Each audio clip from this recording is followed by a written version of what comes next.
Vale, bueno, pois nada, comezamos, benvidas, benvidos a estas primeiras xornadas da comunidade que pretende desenvolver a partir de agora anualmente por Chantada. Poño en contexto, principalmente para os componentes desta mesa, aínda que xa lles din as oportunas explicacións cando as convidamos, esta mesa excelsa que temos preparada para mañá e tamén para aquelas persoas que non coñecen a Por Chantada Interior Galego Vivo, é unha candidatura de Unidade Popular, unha agrupación política municipalista que xurdiu en Chantada no ano 15 como forza alternativa de esquerdas. Nos últimos anos foise integrando en organizacións supramunicipais Interior Galego Vivo e agora Galicia que amorean outras candidaturas municipalistas maioritariamente do interior galego, especialmente esquecido e abandonado.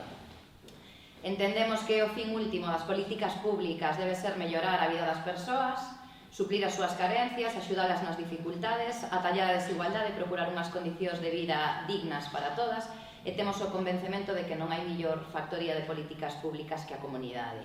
E destas dúas ideas xorde a necesidade de celebrar con carácter anual estas xornadas da comunidade onde se trate desde o local asuntos que nos afectan como colectividade, como veciñanza, dun lugar, dunha vila concreta, creando ao tempo un espazo onde construir, formarnos e desenvolver comunidades sobre eixos temáticos relevantes para a vida das persoas no noso concello. E parecenos que esta primeira edición das xornadas sobre a comunidade debían xirar alrededor da cuestión migratoria e das urxentes problemáticas que atinxen as nosas veciñas e veciños migrantes.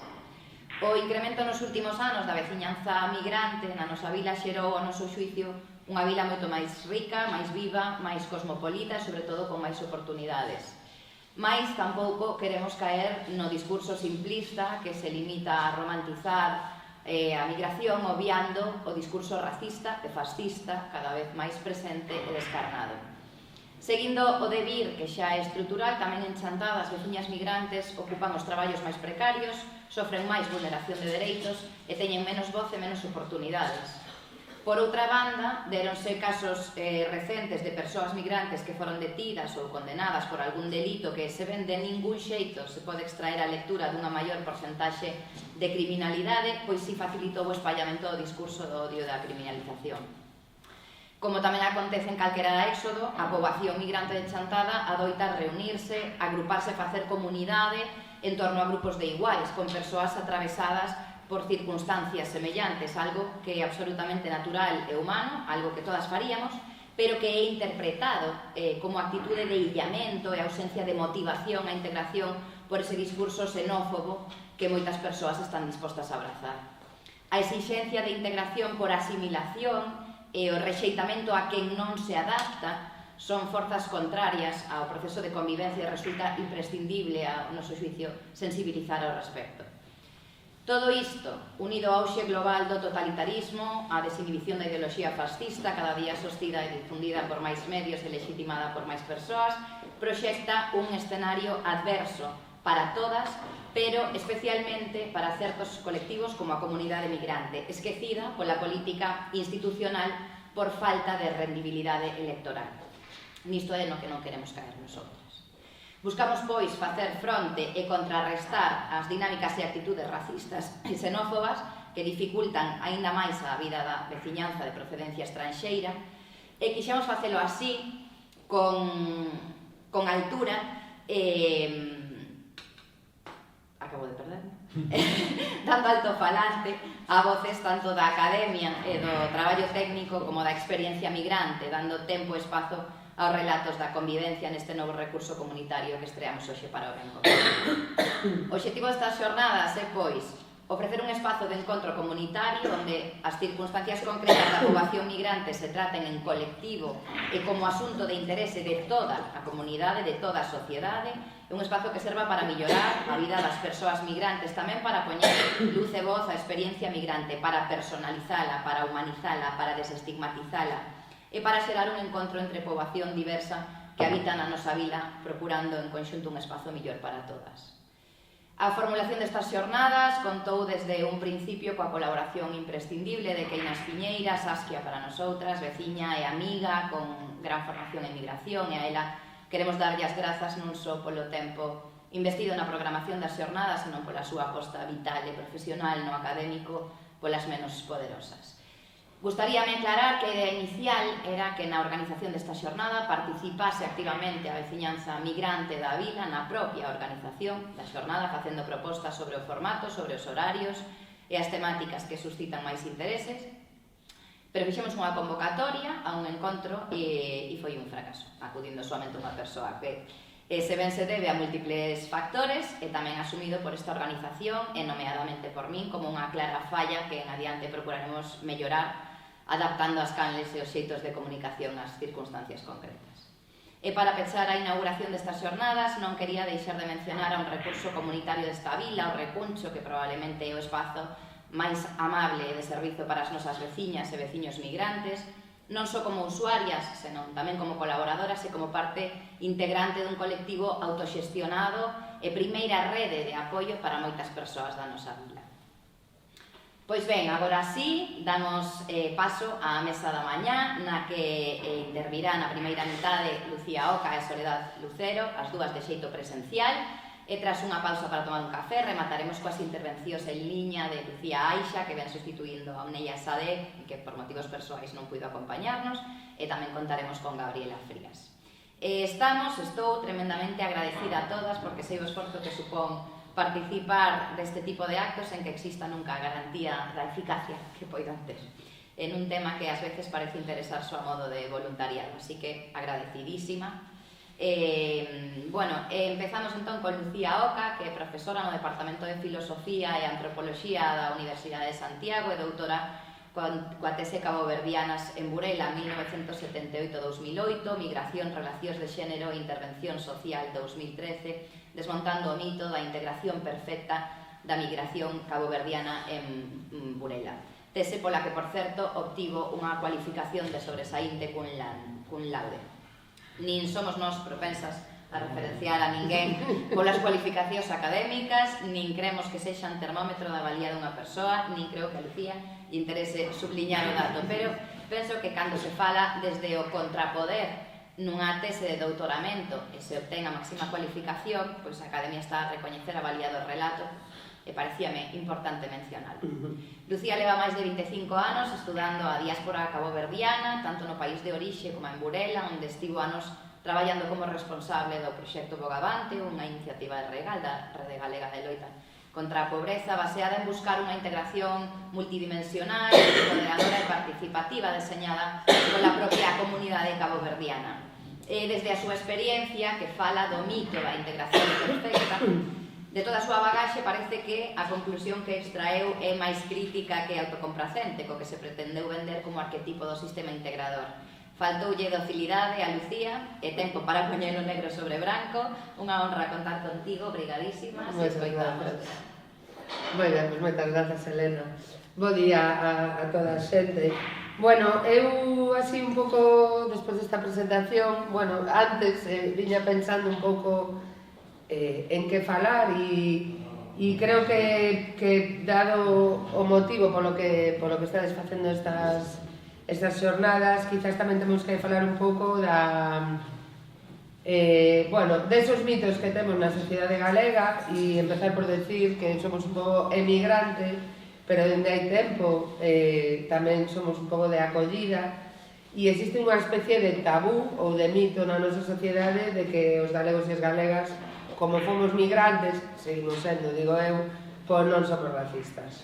Eu levo vivindo moito tempo e especialmente en Burela ten habido así como diversas anécdotas ou feitos que nos mostran exactamente que isto é así. Quizás, vamos falar así un pouco desconesamente da miña experiencia como técnica, porque eu antes de ser profe e investigadora na academia poderán, non sei, ter estudiado algo. As que estudiaban un pouco máis eran as rapazas. Que pasa? Que aquí as mulleres caboverdianas decían que eran os fillos que eran moi vagos, non lle botaban, digamos, a responsabilidade á institución escolar. A institución escolar tela marinera. Despois de 20 anos, con nenos e nenas caboverdianos, nunca se fixera nada. A xente caboverdiana ten outra lingua, estes nenos e nenas eran trilingües. E iso se ve como un déficit, non como unha riqueza. Ela comentaba antes do modelo de asimilación. A asimilación non é a integración, é que para que tú supuestamente estés integrado tens que olvidarte de quen és e facer o que fan os da sociedade onde tú chegas. Bueno, isto é unha burrada, unha animalada, psicolóxicamente para as persoas, socialmente, bueno, ten aí unha serie de... dá lugar a moitos problemas do foro propio, da propia autoestima, etc. ¿no?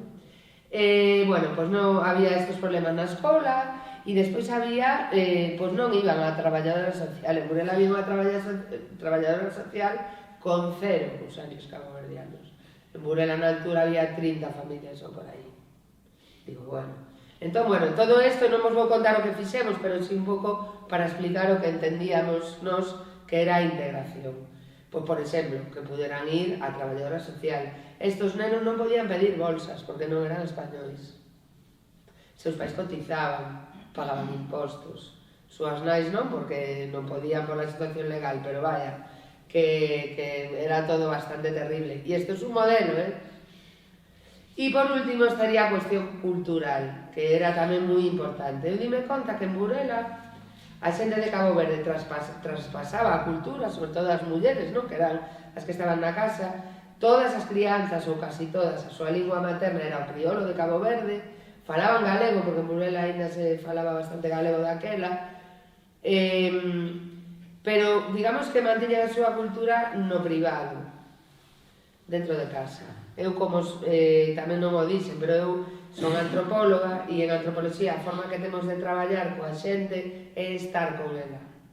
Entón, eu enseguida empecé a ir ás casas, porque me convidaban, vente e tal, eu empecé con unhas reunioncinas, eu quería que o proxecto fora o máis participativo posible, e esas primeiras mulleres foron chamando a outras, e a outros tamén viñan os homes, e digamos que foi un traballo como moi ombro a ombro, codo a codo, non?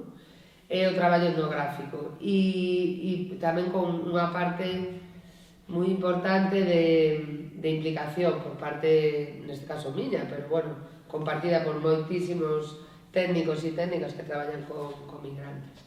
Nesta parte cultural, pois o que intentamos, o que se intentou foi un pouco que esa cultura que estaba escondida saíra ao público. E acabou sendo un éxito ao longo dos anos. Bueno, en Burela daquela casi nadie sabía que falaban os caboverdianos, que comían ou cal era a música de Cabo Verde. Tiñamos aí chance para moito facer. E así fixemos. A cultura acabouse convertindo nunha ferramenta de integración, pero, ollo, porque se deixamos a cultura solo, se converte nun rollo folclorista, nunca podemos separar da sociedade que crea esa cultura. E na parte social temos os dereitos, nunca nos podemos esquecer deso, porque despois vades saber o que pasou con eso. A partir, co paso do tempo, aí se creou un grupo de música que quizás coñecedes, Batuco Tabanca, estas mulleres que levan ido polo mundo adiante, non só aquí, pois a mostrar a súa cultura. De forma moi resumida, o proxecto funcionou moi ben, era un proxecto europeo, o Concello iba a colaborar, era unha ONG que viña de Coruña, non estaba implantada no territorio e eu era a única traballadora técnica, non? Tuvimos moitos problemas cos políticos. En Burela, aquel momento, gobernaba a dereita gobernaba local, autonómico e estaba Aznar, o sea, foi un momento nos anos final 90. E nos boicotearon. A partir de certo momento, a mí me vían como un corpo extraño, como moi reivindicativa, sempre me dixeron que era do bloque, por suposto, non se lles ocurría máis. Bueno, colaborei, claro, por suposto, con xente do bloque que tiña desde logo outro achegamento, non?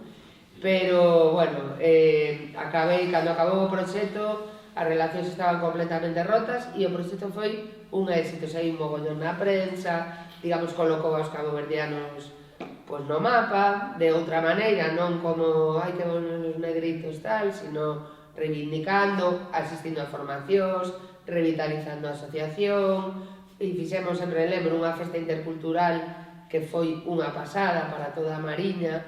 Claro, isto ten o peligro de despois deixalo todo en só unha festa, pero a festa nese momento, acompañada de todo, pois formación, este tema dos dereitos, pois digamos que fixo que xente que non se falaba nunca, pois se coñecera ali bailando. Ademais eran en campaña de eleccións municipais e acabou ali todos os candidatos, bueno, aquelo convertirse nunha cousa moi impresionante. Esta sería a famoso ese eixe cultural no que alguén ven a outra sociedade, aprende cousas novas da sociedade, pero tamén trae o seu. Isto fixemos os galegos e as galegas toda a vida polo mundo adiante, creando centros galegos, mandando cartos pa aquí, para crear as escolas, ou cartos pa a familia para que sobrevivira. Exactamente é o mesmo. Vale, entón non debemos mirar de outra maneira. Sobre o racismo en Burela. O racismo en Burela é un tema tabú. Lembro, hai varias eleccións, non sei, igual aí non polo 2010 ou por aí, xa bastante despois o proxecto meu acabou en 2001, foi meu do Concello, pois digamos que a partir de aí todos os partidos, todos, poñen un inmigrante na lista. Unha cousa que o poñan para figurar e outra que o poñan máis ben para figurar. E houve un momento en que había varias, entón, acórdome, a rapaza que iba por Ciudadanos, a do PSOE, e tamén unhas mulleres peruanas que iban en outras candidaturas, entrevistaronas no Progreso de Lugo. Progreso a 2 páginas, as migrantes agora van unhas listas, bla, bla, bla. Entón, unha delas falou do racismo. Bueno, unha señora que traballa no Concello, que ademais era que levaba o padrón para máis sempre, botoulle unha bronca, foi a buscar a tenda onde traballaba a falarlle aos jefes dunha tenda de roupa onde traballaba esta rapaza para decirle que eso non podía ser. O sea, en Burela é un, digamos que se nega este debate que é moi necesario, non? O racismo se nega, non se pode nin falar. É unha integración perfecta e aí está. Vale, isto sigue aí. Que pasou? Bueno, pois cando acabou este proxecto, e xa vou ir pechando, o Concello conseguiu cartos para seguir, os cartos nos que no seu, porque normalmente se empezas un proxecto deste tipo, pois a Xunta no ano 2000 tuvo por primeira vez cartos para migrantes, por primeira. E houve un proxecto en cada provincia, foi Burela, cos caboverdianos, Arteixo marroquís, Xinzo marroquís, o resto era todo marroquís, e Vilaboa en Pontevedra.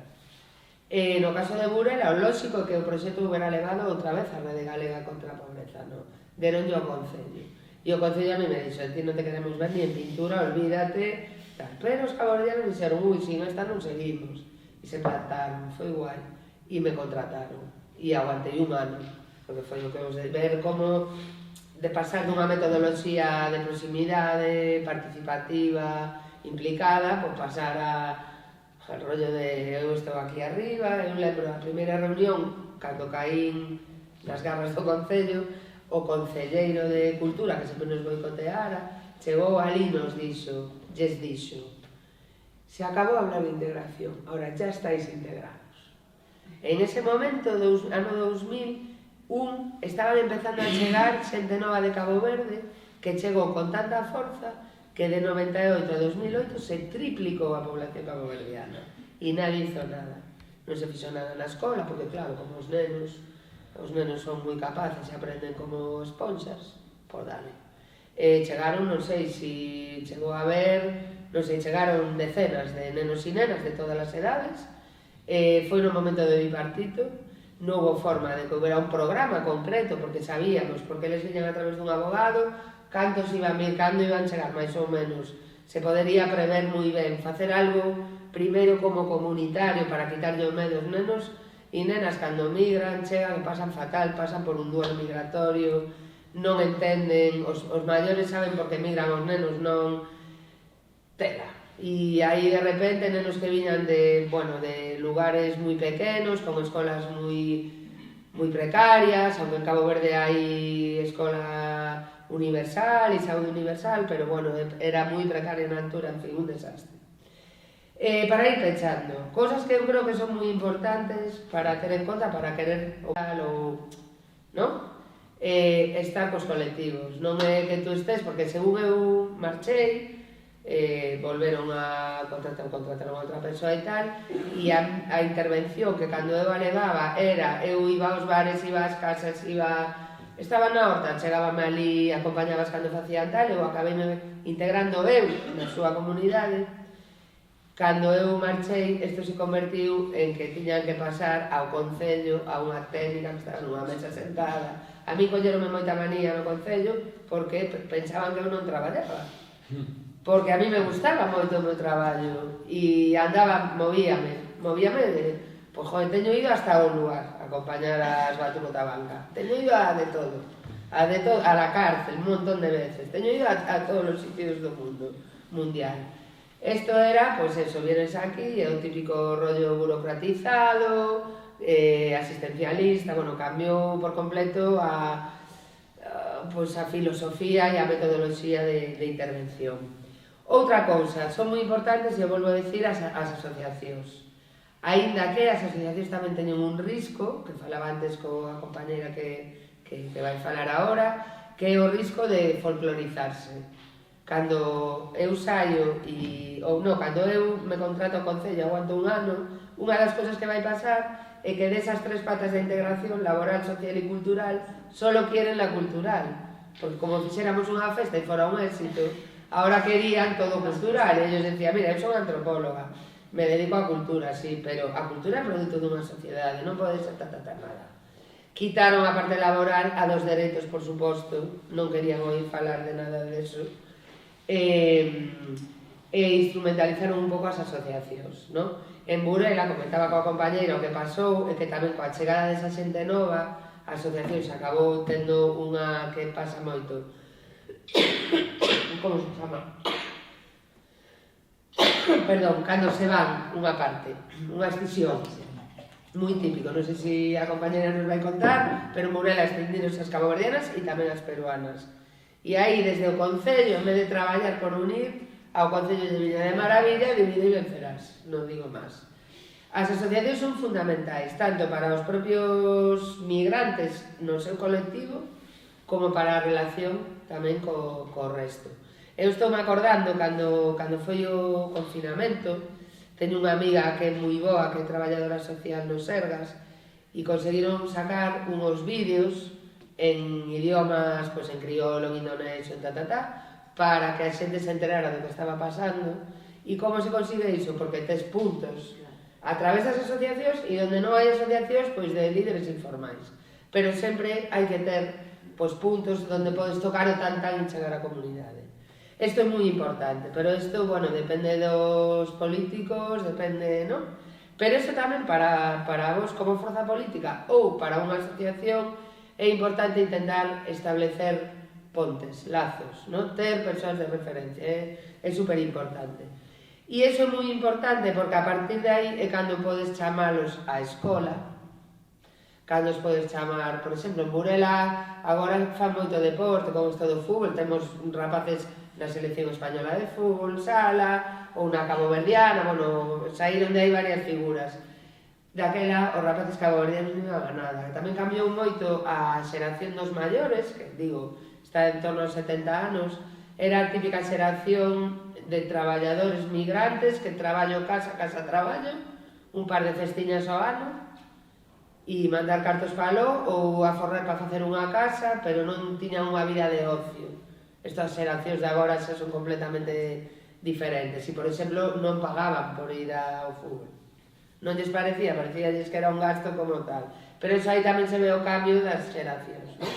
E, bueno, moi importante convidar as persoas a participar da vida asociativa, social, e ter, sobre todo, esos puntos. E cando hai conflitos, mirarlos de frente. En Burela, e con isto a cabo, nos anos 90, que foi unha época de crise porque desguazaron moitos barcos e mentre se construían os novos coa política agraria pesqueira, mentre se construían outros houve falta de traballo e moitos foronse 100 persoas de Burela, familias enteiras. Pero tamén coincideu que un par de familias venderon droga.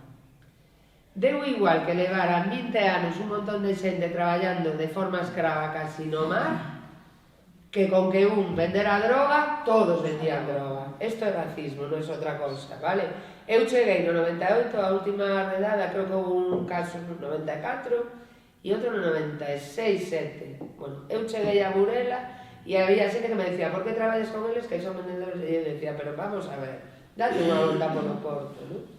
E iso é racismo, iso é pensamento racista, non? É esencialista. Un negro, un gitano fai algo mal, estáme corroborando o que eu pensaba, son todos unos, non? ¿Y qué pasa? Que ahora mismo estamos en un momento no que ese tipo de discursos que antes pues se facía coa boca pequena, pois ahora se está facendo coa boca grande. Vale, igual o deixo por aquí, que xa falei bastante. Pois moitísimas gracias.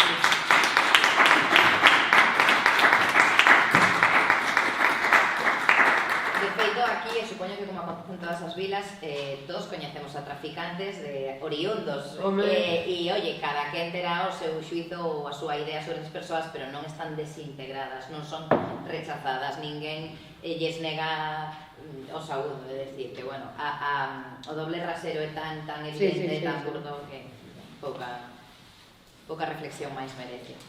Vale, pois entón pasamos a Soledad, parece vos, facemos aquí a transición. Soledad, Lucero Toapán, tamén que me dá moita alegría atoparme con elas, porque vamos xa así unhas semanas parando, entón a poñernos corpo e bueno. Soledad ve de mobilidade humana e vai falar, bueno, titulamos a súa intervención, ou titulou na ela, Cuerpos rotos, empleo en el hogar y cuidados, la realidad de las mujeres migrantes que sostienen la sociedad. Soledad fixo no seu día o éxodo desde Ecuador, cunha morea de expectativas, supoño que se viron trazadas pola realidade que lle deparou a vida despois aquí como muller migrante no Estado español, pero diría que aproveitou toda esa aprendizaxe para poñer o seu coñecemento, a súa experiencia migrante ao servizo de outras persoas atravesadas polas mesmas problemáticas a través da asociación Mobilidade Humana, que espero non resultar frívola, pero a min a expresión mobilidade humana me parece poesía. Creo que mobilidade humana hoxe é referente na Galiza ao falarmos de dereitos das persoas migrantes e nomeadamente das traballadoras dos coidados.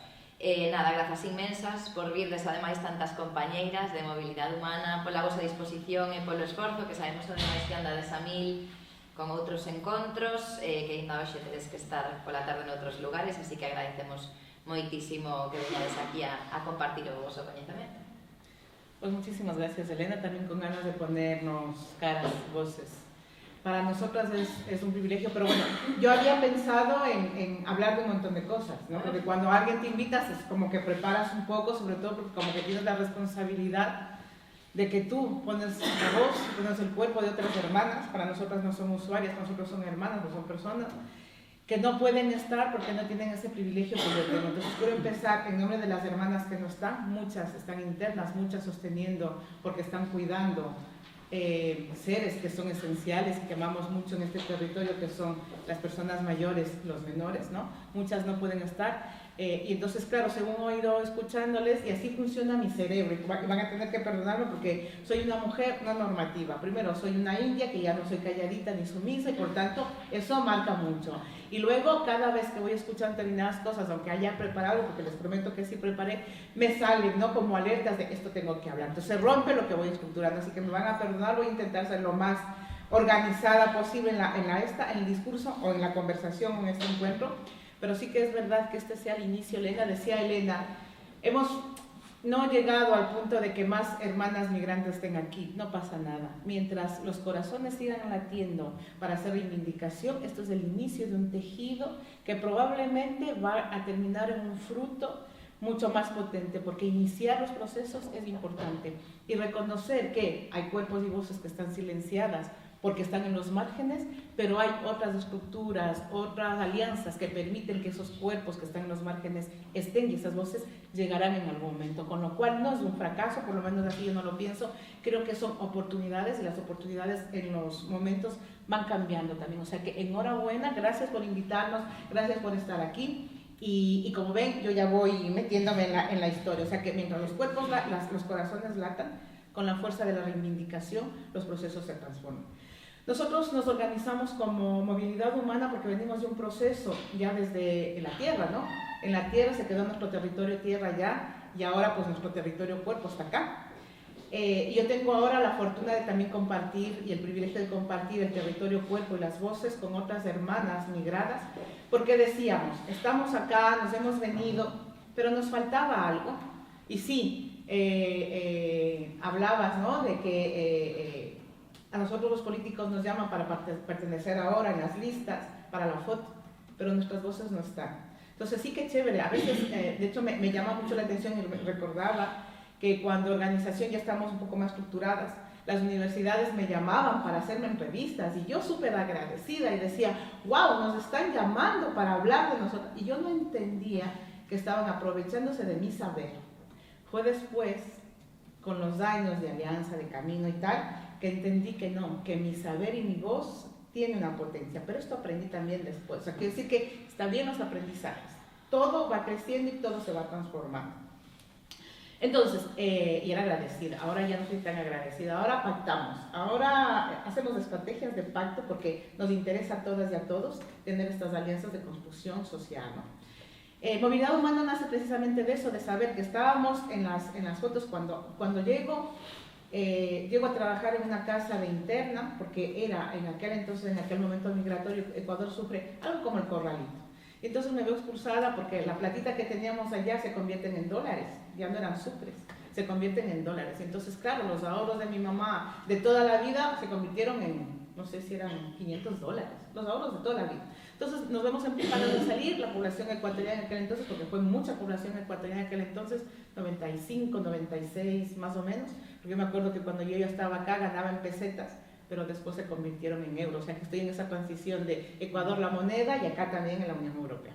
Entonces cuando yo llego, lo curioso es que yo estaba en el parque porque a mí me contrató una señora marquesa de allá de Salamanca para cuidar a su perro y yo estaba de interno, me fui a trabajar interno, o sea, ay, qué interesante porque claro, me ahorraba la casa, me ahorraba la comida y yo estaba allí trabajando, entonces yo tenía que mandar a mi país.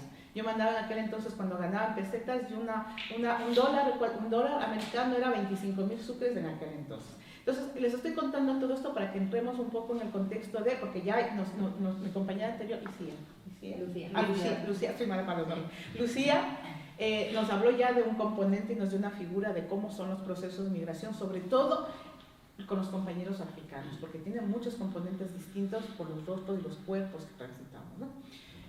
Yo llego y hablaba español, cosa que los compañeros africanos no tienen, en Burela, por ejemplo, y eso también ahí es una marca muy interesante de analizar.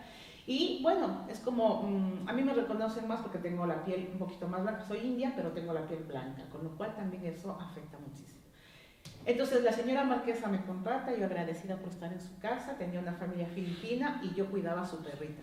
Pero yo estaba interna y para mí era fabuloso, yo no sabía que tenía derecho a librar, yo no sabía que tenía derecho a tener 2 horas y tenía 3 turnos laborales, pero yo estaba feliz y agradecida. Así era mi componente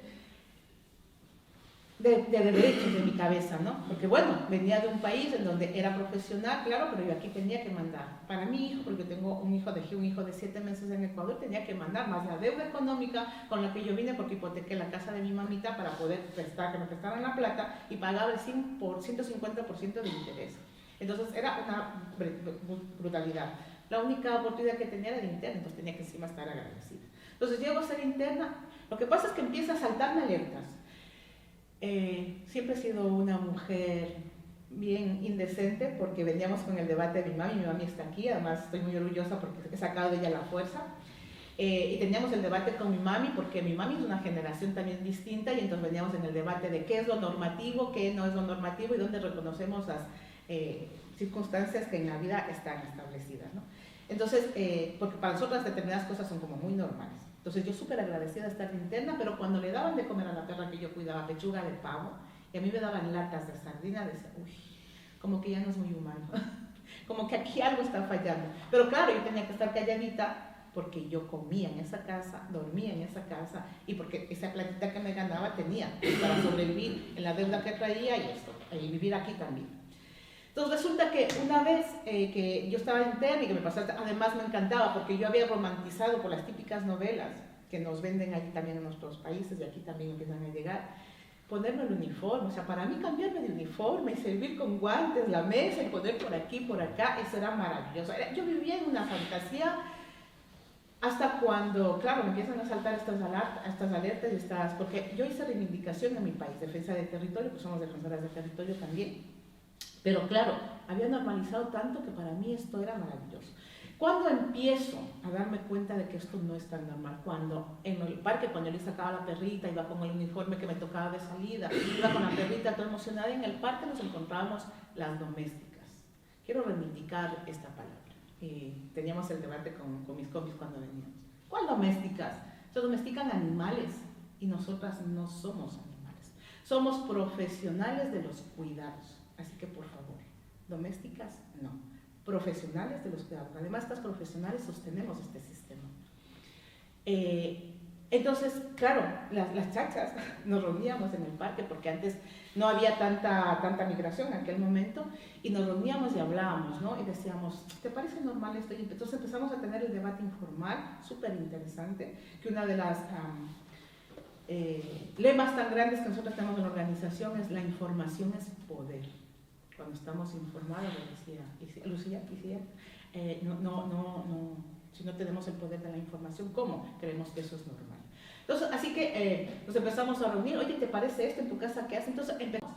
Hicimos la primera organización en aquel entonces, la famosa Asociación Rumiñahui, y digo, se suena Rumiñahui sobre todo en Madrid, porque era la primera organización de mujeres, digo mujeres porque éramos las empleadas del hogar que nos reuníamos en los parques para debatir, y hicimos Rumiñahui.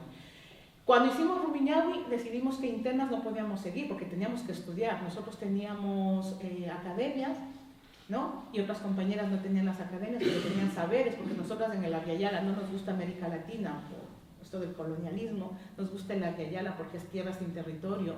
Y allá solemos organizarnos y hablar y debatir, nos reunimos a chismear, allí como haciendo cafecito, parecido aquí, porque yo cuando empecé a darme cuenta del rural de acá también, y qué bonito, tenemos un montón de conexiones.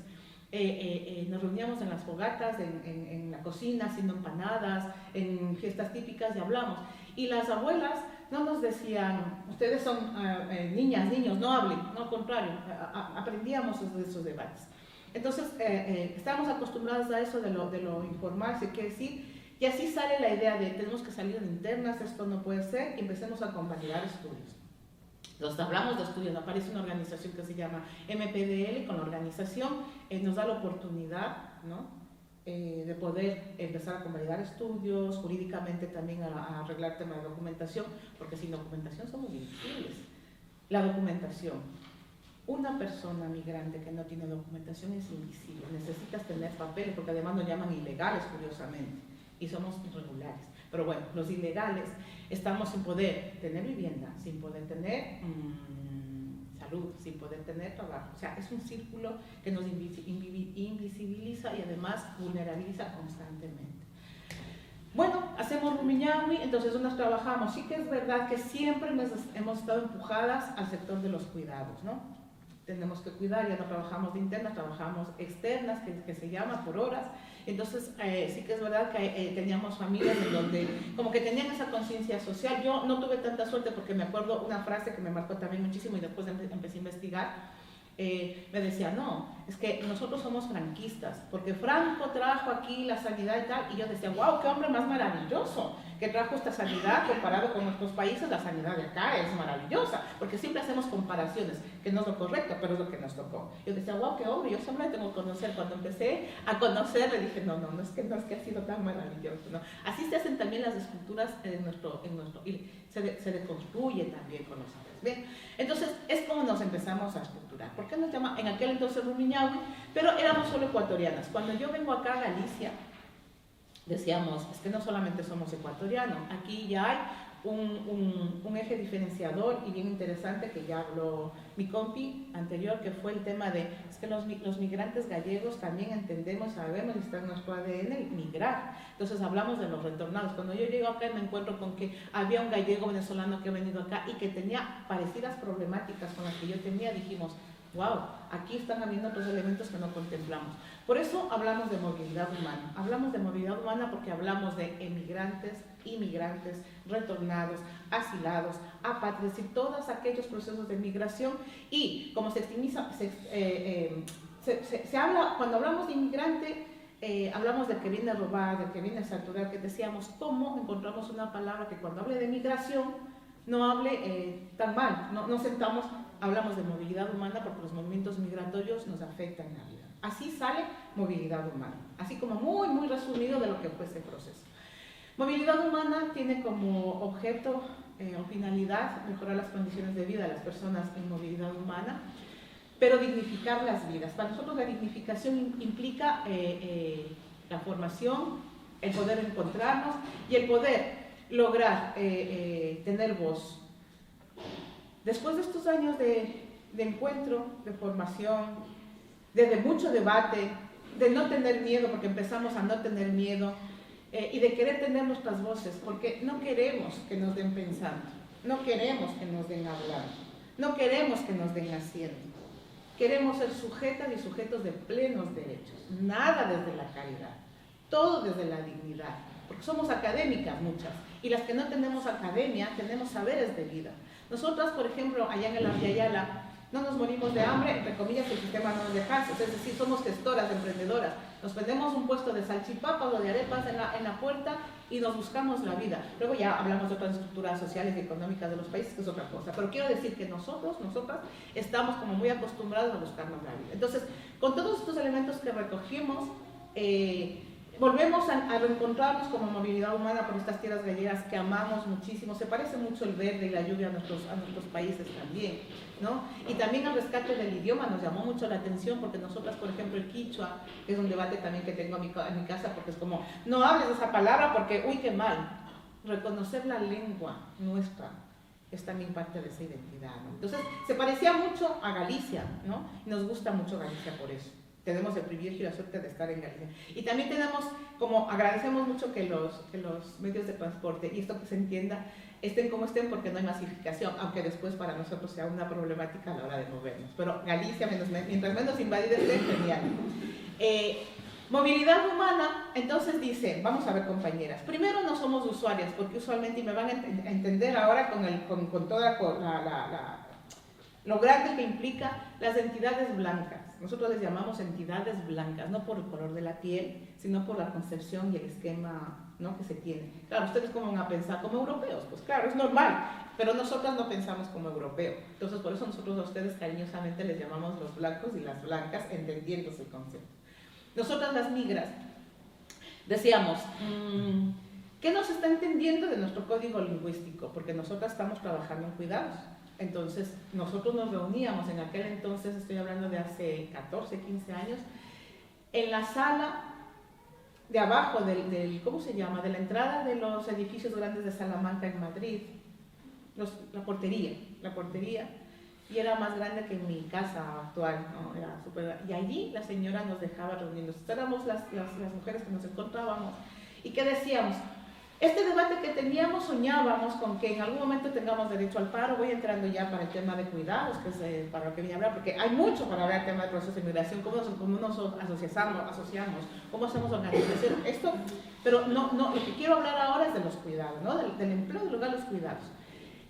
Nosotros hablábamos de todo esto y decíamos, oye, ¿y por qué nosotros no tenemos el paro? Que nos llamaba la atención, porque decíamos, ¿y por qué aquí hay determinadas subvenciones, determinadas ayudas que nosotros allá no teníamos? Eso nos chocaba muchísimo. Hemos tenido que hacer también mucho debate e interiorizar en nuestras vidas, porque estos estados de bienestares también generan un debate de ayuda, no ayuda, ¿cómo ayuda? Entonces, allí hemos tenido mucho debate también. Nosotros no teníamos subvenciones de nuestros países, como les decía, ponemos puestos de salchipapas, a veces nos buscamos la vida, ¿no? Somos emprendedoras y emprendedores allí por esas necesidades que nos generan. Entonces, claro, y decíamos, oye, dicen que tienen paro las personas que trabajan y cotizan. ¿Y pero qué es la cotización? O sea, nos sonaba a esto como a, oye, dicen que están librando 2 días a la semana. No, ¿cómo librando 2 días a la semana? Sí, que salen por la tarde 2 horas. ¿Cómo? Y que a nosotros eso nos parecía. Empezamos a generar el debate. Y decíamos, ojalá nosotras en algún momento, las que cotizábamos, o sea, las que nos pagaban las cotizaciones, porque recuerden que muchas estamos en situación irregular, no se puede hacer esa cotización porque es un problema social, que voy también a contarles esto, cómo decíamos y soñábamos y que en algún momento pudiésemos nosotras cotizar a la Seguridad Social y cobrar el famoso paro. 14 años después de lucha de todas las empleadas del hogar, se ratificó el 189 y hace 2 años podemos cotizar el paro. Sí se puede, organizadas.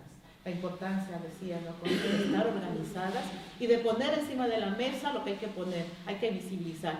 Pero no podemos hacerlo solas, necesitamos de aliadas, de aliados, necesitamos tejer, porque solamente en este tejer, sobre todo para nosotros es súper importante, para la población migrada el tejer, porque conlleva a transformaciones reales.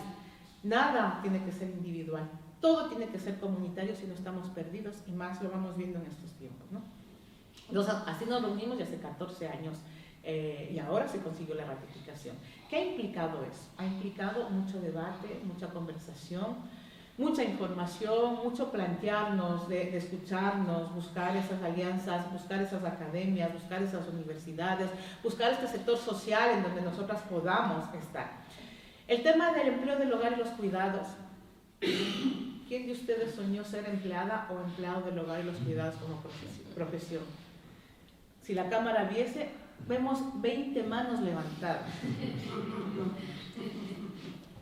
Nadie quiere ser empleada del hogar y los cuidados. ¿Y saben por qué? Porque nos hacen pensar que es un puesto de segunda, un puesto solamente que no tiene la dignificación. Un puesto de trabajo esencial. Esto. Pero socialmente no lo tenemos trabajado, es una deuda social. Sobre todo con la ratificación de 189 y sobre todo también está cuidando a mujeres, es un puesto feminizado, a lo mejor ya lo saben, pero lo vuelvo a decir, y usualmente lo hacemos las migras ahora, ¿no? Nosotras estamos sosteniendo esos techos de cristal, muy famosos y académicamente hablando, suena así como bonito el techo de cristal, pero ¿saben quién están recogiendo esos cristales cuando una mujer va a alcanzar un mediano puesto, porque todavía no llegamos a alcanzar, ojalá? Las migras en este caso, ¿no? ¿Y cómo hacemos? ¿Cómo estructuramos para que esos techos de cristal, esos cristales, estén recogidas, pero desde una dignificación? Eso es lo que queremos y pretendemos ahora con estas estructuras de alianza y de trabajo que estamos haciendo. Trabajo feminizado, un trabajo hecho por mujeres migradas, pero es que aparte no reconocido y dignificado. ¿Quién sabe cuánto está ganando una interna? ¿Alguien sabe cuánto gana una interna? ¿Alguien sabe cuántas jornadas laborales hace una interna? ¿Se han planteado? No se debate eso en las casas, les invito. Hay un informe muy potente que hicimos gracias a Oxfam, porque Oxfam nos utiliza, pero nosotros también utilizamos a Oxfam, de aquí les mando un saludo porque les queremos muchísimo. Hace varios años nos venimos organizando, no somos una plataforma, estamos en eso, alrededor de 75 organizaciones de mujeres migrantes que trabajamos en el empleo del hogar y los cuidados, nos vamos reuniendo para hacer estos debates, ¿no? Desde la academia, desde lo informal, y el informe se llama Cuerpos Rotos. Y ahí sacamos y ponemos y visibilizamos, ¿no?, el informe con datos exactos de qué es lo que está pasando con estos cuerpos. Y hablamos de cuerpos rotos porque aunque logramos la ratificación del 189, se reconoce ya la prestación de las compañeras, ¿no?, porque podemos cobrar el paro. Hablamos también de qué pasa con aquellas mujeres que han trabajado en el empleo del hogar y los cuidados años y años, dónde está su cotización, su prestación, no es retroactivo. Y se han quedado fuera las mujeres internas. Sigo hablando de las internas porque creemos que es una esclavitud, queremos erradicación del trabajo de interna, porque no se puede sostener en nuestros cuerpos y en nuestros cuerpos rotos. Tengo el lado derecho, no sé si es la pierna, la cadera o el hombro, porque claro, para poder irme a hacer atender también y que se reconozca como enfermedad laboral, las roturas que tengo en el cuerpo, y ya no quiero hablar, y bueno, sí voy a hablar de las hermanas que llevan más años, de esas jubilaciones. ¿Qué va a pasar con esas jubilaciones si no hubieron cotizaciones? Aquellas mujeres que estuvieron sosteniendo los cuidados y cuidando, por cuidar, ¿no?, es imposible que no tengamos esas fracturas, que no pasen otros puestos laborales, pero es que además nosotros no tenemos ni siquiera reconocido como una enfermedad laboral. Estamos en ese proceso, y ojalá en algún momento también se radique el tema de interna. 3 turnos laborales. Y alguna gente que nos llama y dice, no, pero si le vamos a dar comida, bueno, pues que yo no quiero comer en su casa. Yo voy porque es mi puesto laboral, pero va a tener dónde dormir.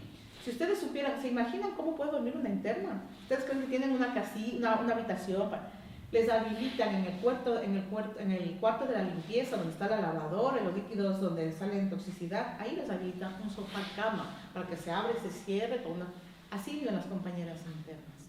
Y claro, hacemos ese puesto de trabajo porque no tenemos otra opción, ¿no? Porque la ley de extranjería, maldita racista ley de extranjería, nos empuja a eso, invisibilizadas constantemente. Sí, ahora va a haber una extraordinaria, se llama, ¿no? De una regularización.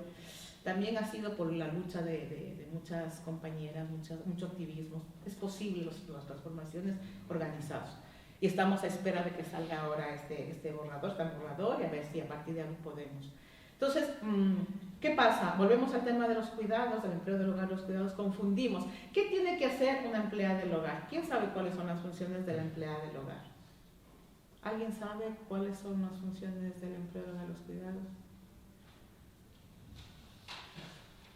Confundimos que tiene que ser la limpiadora, confundimos la que tiene que hacer cuidados, ¿no? Confundimos con la dependencia, con la que viene de Alzad, hermanas también que están ahí con una precarización brutal. Seguimos insistiendo, el tema de los cuidados es una responsabilidad social que les afecta a ustedes, porque aquí hay un foro de una edad más o menos media tal, una población muy envejecida dentro de poco. ¿Quién va a cuidar de ustedes si el sistema no permite que se tenga una dignidad de cuidado? Eso tenemos que empujarlo porque no nos afecta a las migras, nos afecta a todos y a todas. Entonces, al Estado hay que decirle que la ley de dependencia que está ahora en borrador, que también se está trabajando, no nos llega, porque a veces no podemos pagar una compañera empleada del hogar con un salario digno, porque si una persona tiene una pensión de 600 y 700 euros, ¿cómo puedes pagar un salario de una persona que son, ¿cuánto es el mínimo interprofesional ahora? 1.100 y pico de euros, ¿no? ¿Eso debería ganar una interna? No, porque la interna tiene 3 turnos laborales.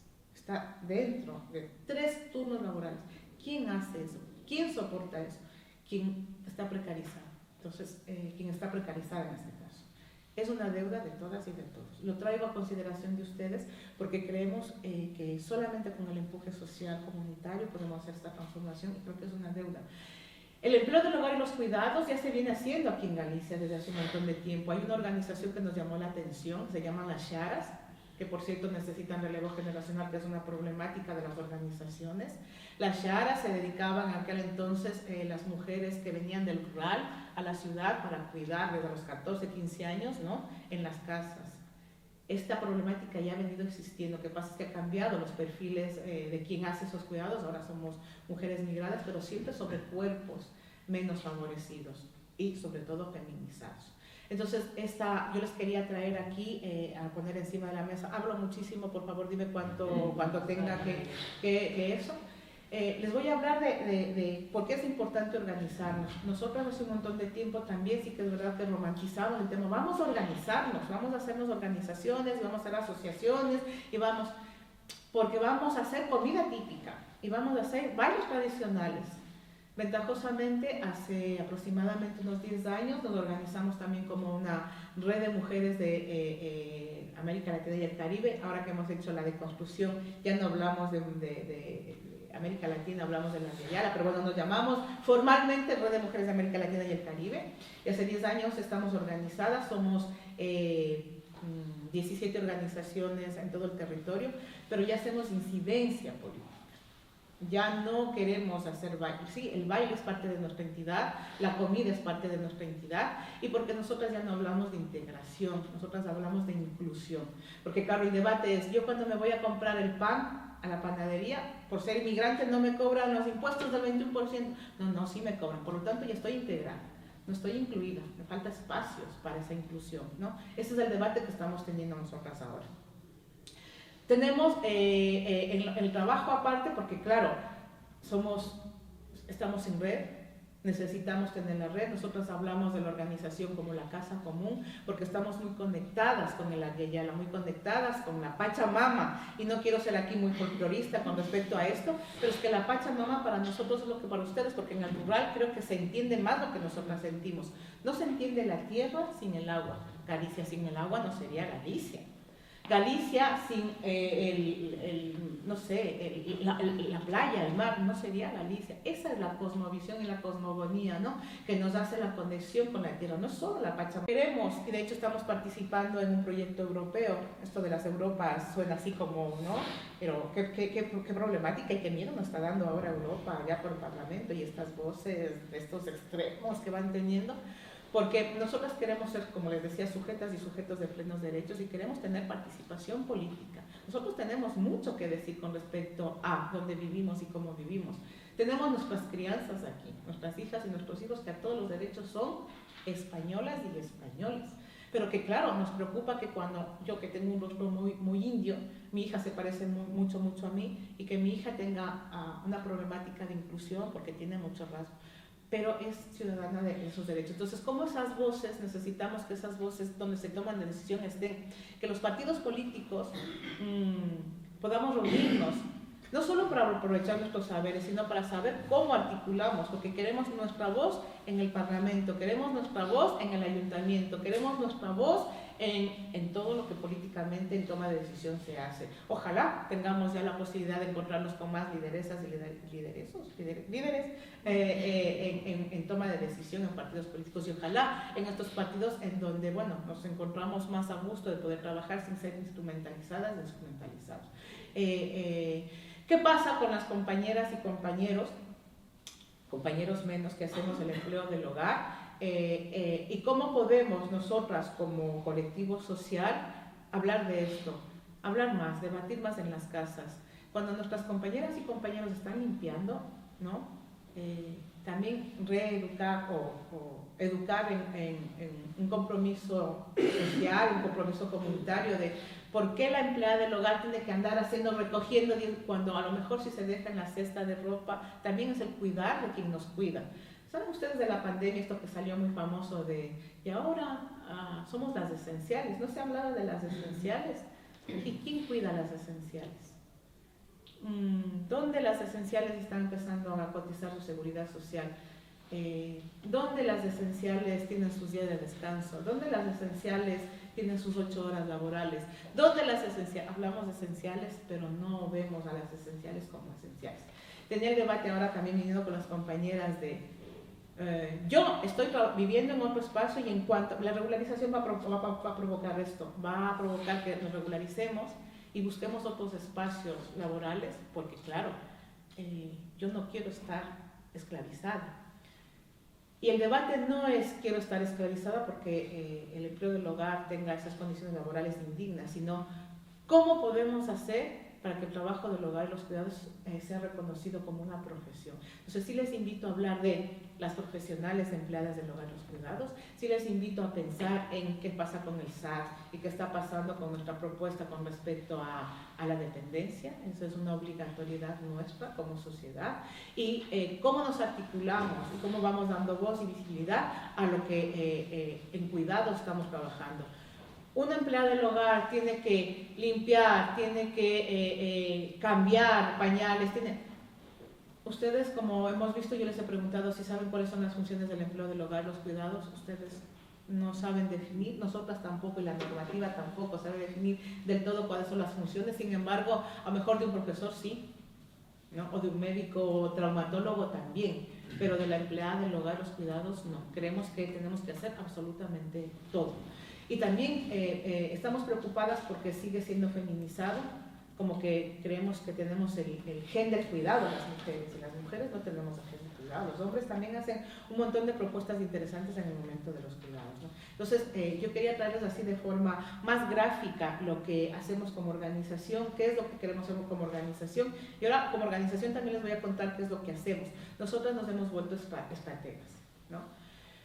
Mis compañeras me dicen que voy dejando muertos por todos los lados. Y es que además cuando a mí me echan de los espacios, estoy orgullosa, a mí me echan de espacios de reuniones de servicios sociales, ¿no? Entonces mis compañeras me dicen, no dejes muertos por allí. Entonces yo voy contenta por ahí diciendo, wow, me han echado de esa reunión, porque bueno, no se trata tampoco de eso, ¿no? Se trata de que tengamos esos espacios en donde ojalá podamos articularnos y podamos debatir, porque tenemos una derecha. Nosotros ahora en Ferrol, nosotros hacemos un café de los viernes, así se llaman nuestros talleres. Si nos siguen en nuestras redes, ustedes verán como todos los viernes nos reunimos para tomarnos un cafecito.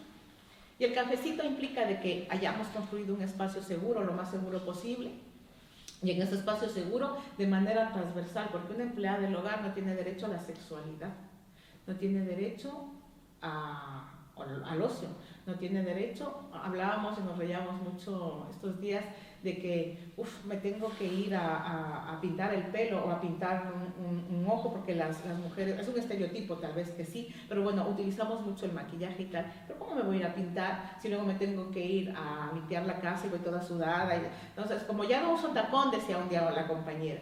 Estos debates generamos en este cafecito de los viernes, y particularmente tenemos un espacio en Ferrol, y ya el gobierno local nos dice como, ¿por qué están utilizando un edificio, un espacio público para tomar café?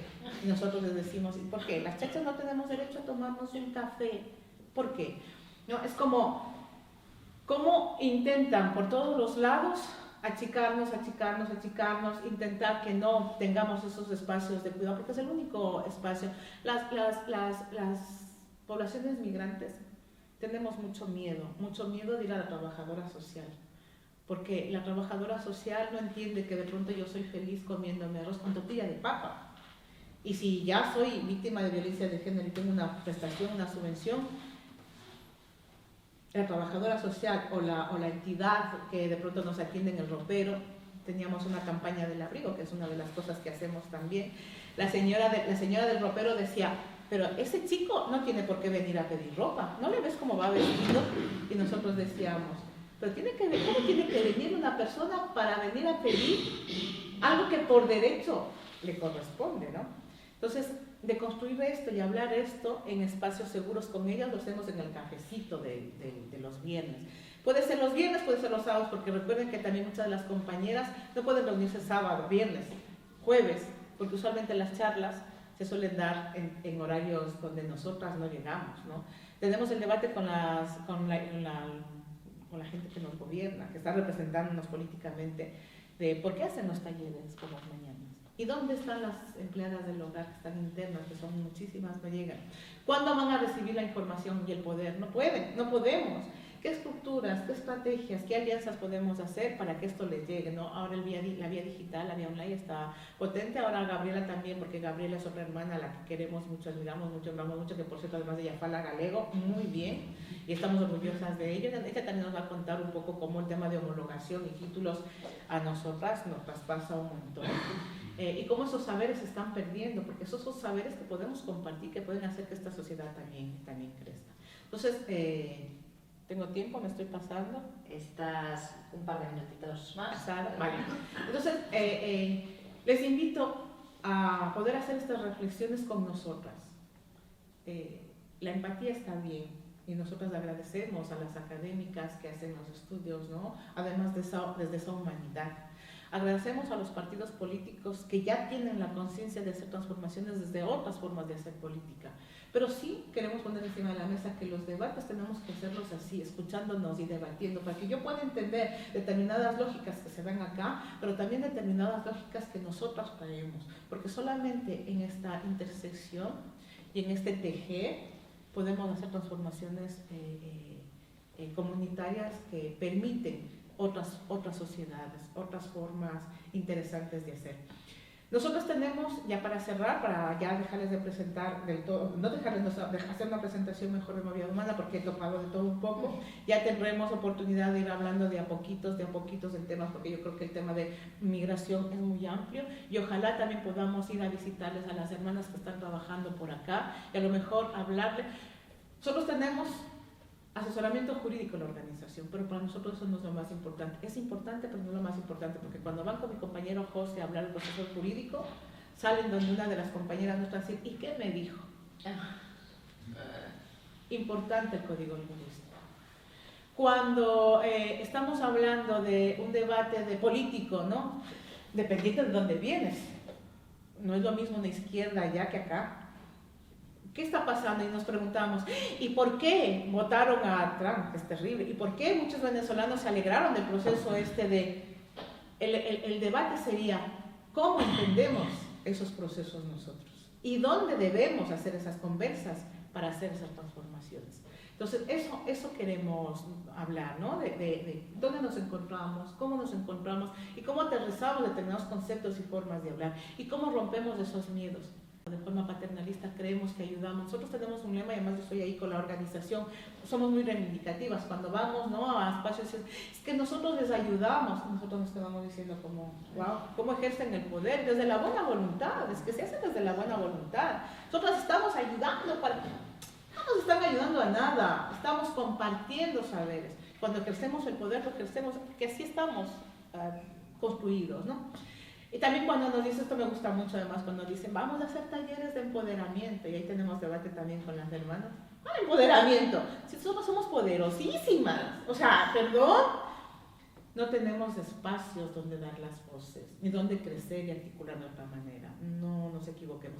Y luego ya sí que yo también estoy agradecida, y como vine con mis compañeras, porque cuando venimos a algunos sitios que nos invitan, yo aprovecho porque yo tengo el privilegio ya de tener carro y de mover un carro, y de hablar de los relevos generacionales. Aquí está ya mi jefa, porque sí que es verdad que fundamos Rumiñahui y Vida Humana, pero estoy súper orgullosa de presentar a Darenka, una joven de 23 años, que ya me está haciendo el relevo generacional, ha entendido lo que es movilidad humana, y entonces estoy súper orgullosa de tener esa generación que me enseñó a mí, ¿no? Porque con mi mamá íbamos, en principio hablabas de la danza y la fiesta y tejer y hacer los bailes típicos, ¿de qué? Entonces empezamos así la organización, ha ido madurando también, hemos ido aprendiendo y construyendo también, para llegar ahora al momento de atender relevos generacionales con 23 años, académica también y tal. Entonces ellas también tienen mucho que decir. ¿Qué pasa con las hijas de las internas? Dejamos de cuidar a nuestros hijos para cuidar las hijas de los hijos de acá.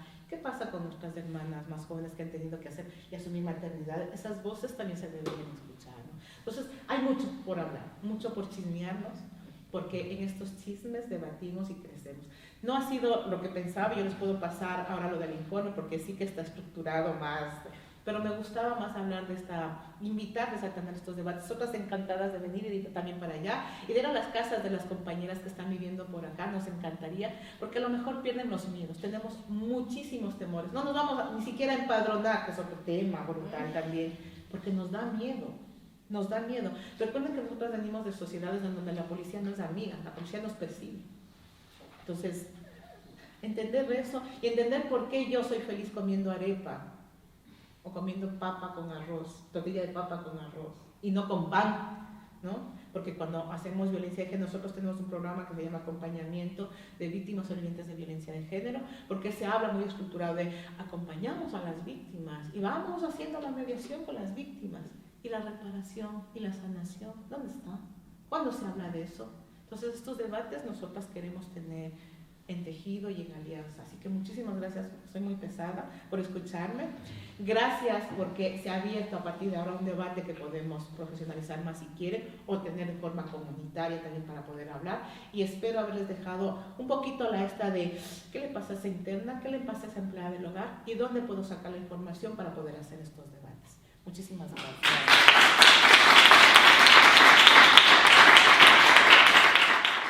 Retomamos tarde, como sempre imos tarde, son cousas que pasan, e preséntovos a Lucía Aixa da Asociación Sabili, que fai unha intervención que titulou Comunidade fronte ao odio, achegas para humanizar a experiencia migratoria. Sabili estivo desde o comezo como asociación imprescindible nesta xornada.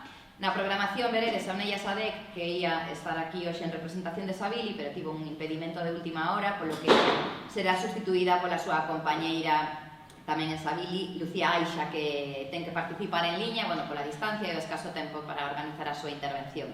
Lucía, se investiguei ben, é traballadora social, divulgadora, mediadora intercultural e investigadora social. Penso que doutoranda en Ciencias da Religión. Ti me corrixes despois, Lucía, se non é así. Ven en representación de Sabili, unha asociación para a defensa da diversidade, partindo da desmitificación do Islam. Unha entidade, pois, entendemos que absolutamente necesaria, xa que se ser migrante é unha circunstancia estigmatizante, a comunidade islámica é probablemente a máis damnificada e recibe un odio exacerbado contra o que temos que loitar. Grazas, Lucía, por participar, por compartir con nós e polo teu traballo. Cando queiras, escoitamos. Bo día e moitas grazas pola oportunidade de compartir este espazo de reflexión. O meu nome, como xa dixo a compañeira Lucía Aixa, son a vicepresidenta e a portavoz da Asociación Sabili de Xóvenes Musulmáns da Galiza. E, bueno, hoxe estou sustituindo a miña compañera Omneia, que lamentablemente pois non pudo acudir, pero esperamos que para próximas charlas, talleres, intervencións podamos acudir todas e todos e conocernos mellor. Quixera comenzar cunha idea sinxela. A migración non é nova, nin é excepcional, nin tampouco é unha anomalía histórica. É unha constante da condición humana. Ao longo da historia, as sociedades movéronse, mesturáronse e transformáronse grazas á mobilidade das persoas. Porén, o que observamos con máis claridade nos últimos anos é a normalización dos discursos de odio. As persoas migrantes, as minorías culturais e religiosas e tamén cara as persoas racializadas ou lidas como tal. Este discurso non sempre se manifiesta de maneira explícita, ás veces aparece significado, non? Falamos da migración, analizámola, debatémola, pero sen contar coas persoas migrantes como suxeitos de conversa. Outras veces adopta outra forma máis profunda, que é a deshumanización. A deshumanización consiste en reducir as persoas complexas a categorías simplificadas, como migrantes, estranxeiras, neste caso, pues, musulmáns, incluso problema social, estatística, moitas veces. Cando isto ocorre, diminúe a empatía social, aumenta a tolerancia á desigualdade e, pois, legitímanse políticas ou prácticas excluyentes. Pero é importante lembrar algo fundamental. Cando unha parte da comunidade é deshumanizada, a fractura non é algo individual, é algo colectivo. Entón, humanizar a experiencia migratoria é fortalecer realmente a propia comunidade. Humanizar non significa integrar. Este é o termo moi mal empregado, que máis adelante falaremos del. Tampouco significa adaptar nin asimilar. Humanizar a xente significa recoñecer suxeitos. Moitas veces, cando falamos da migración, a pregunta que estrutura o debate é como deben de integrarse as persoas migrantes. Os debates, además, que están orientados hacia certo tipo de persoas migrantes, establecendo suxeitos como migración deseada ou migración indeseables. Esta formulación xa contén unha dirección implícita, toda a responsabilidade exclusivamente na persoa que chega. Pero esta mirada significa unha realidade moito máis complexa. Unha persoa migrante non é a migración, é moito máis. É estudante, é profesional, é nai, pai, é niña e, sobre todo, é cidadá. No caso da mocidade musulmá en Galiza, esta realidade é aínda máis clara. Moitos mozas e mozos viven identidades múltiples. Son galegos ou galegas. Algúnas son tamén migrantes, outras non. Outras teñen raíces familiares diversas. Algúnas tamén forman parte de familias mixtas. Son musulmáns, forman parte da sociedade civil e moitas veces tamén son persoas racializadas ou lidas como tal no espazo público. Isto é importante porque moitas veces a discriminación non depende da cuestión da internet. Igual se quito a cámara, escoitadesme mellor e non se corta. Vale? Que foi o último que escoitaches?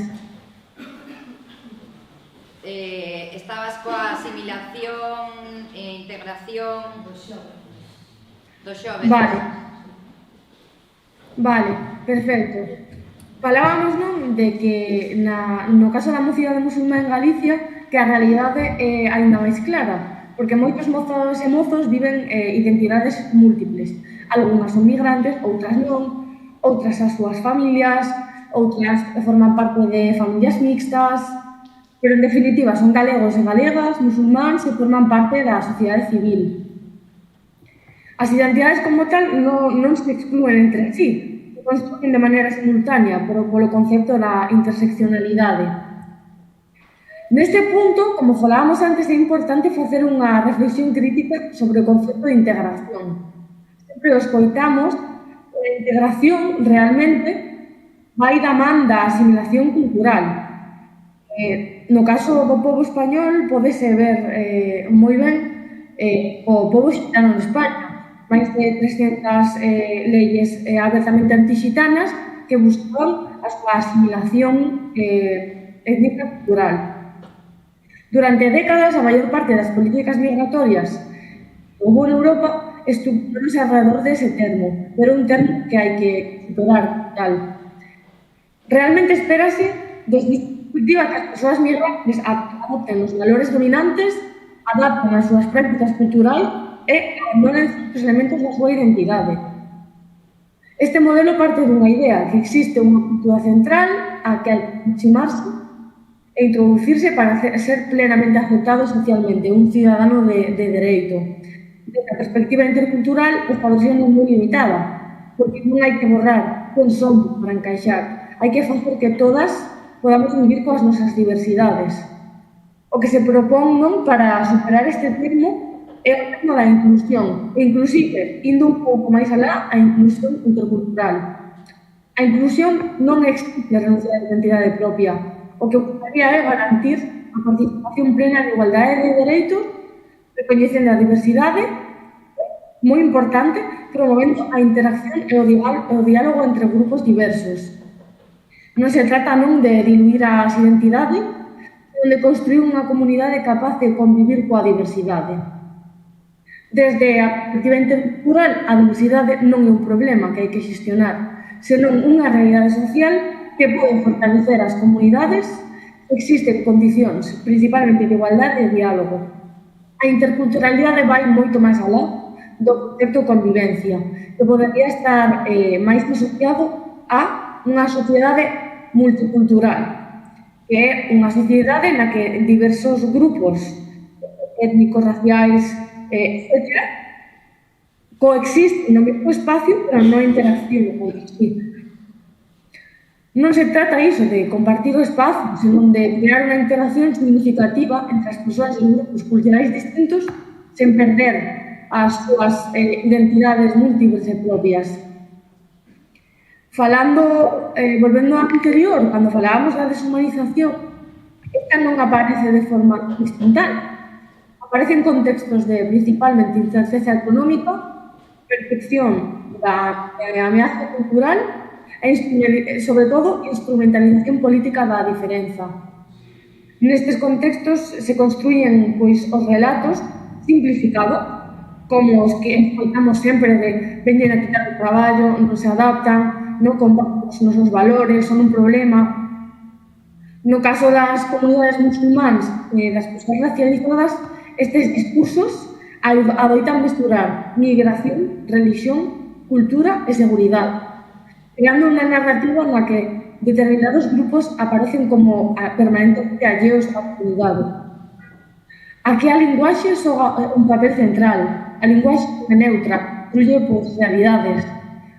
Se repetimos constantemente discursos que presentan determinados colectivos como ameaza, o que ocorre é que erosionamos a súa pertenza simbólica á comunidade. E cando a pertenza se debilita, a exclusión fase moito máis fácil. Fronte a estes procesos, existen diversas estrategias que poden contribuir a humanizar a experiencia migratoria. Unha delas é recuperar o relato en primeira persoa, sobre todo cando falamos a nivel de redes sociais e a nivel de medios de comunicación e a nivel político. A investigación en psicología social, a personalización do relato reduce o prexuízo. Cando pensamos en colectivos abstractos, é máis fácil activar os estereotipos, pero cando coñecemos historias concretas metendo a matización, cambia a percepción totalmente. Escoitar historias en primeira persoa permite romper narrativas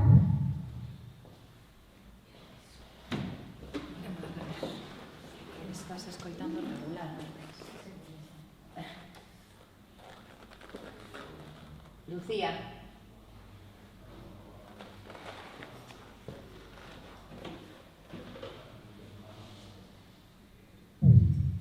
Lucía.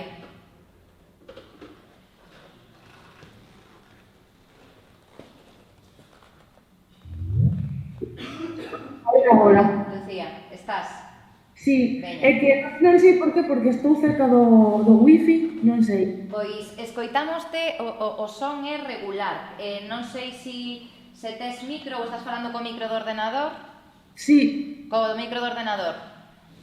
sí, pero dadme un segundo que collo os cascos a ver se así. Vale. Un segundo.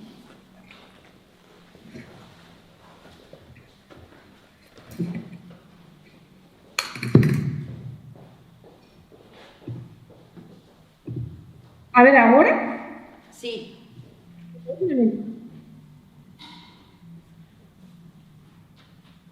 Lucía. Sí, mellor. A ver, sí. Vale, Sí, claramente millor. vale, perdoade. Nada, non te preocupes. Nada, bueno, ia dicindo, estábamos falando das achegas como tal que poden facer que este sentido da humanización da experiencia migratoria que pudiera mellorar. Falábamos de recuperar o relato en primeira persoa, xa que a personalización e a humanización nese sentido pues, reduce o prexuizo, tamén o fortalecer vínculos comunitarios reais, xa que a convivencia non se construe só a partir da proximidade física de compartir un espazo a metros dunha persoa, senón de, ademais de vivir no mesmo pobo, na mesma cidade, no mesmo barrio, pois ter unha interacción social real. E para que eso exista, se necesita cooperación e, sobre todo, recoñecemento mutuo da outra persoa como un igual. As asociacións xuvenís desempeñan a papel clave porque crean espazos de encontro, participación e relación, sobre todo, horizontal. Non se trata de crear espazos separados para grupos diferentes, senón de construir tamén os nosos propios espazos compartidos onde a diversidade sexa parte da experiencia comunitaria, non? Outra forma de modificar esta situación é nomear o racismo e a islamofobia como estresores sociais.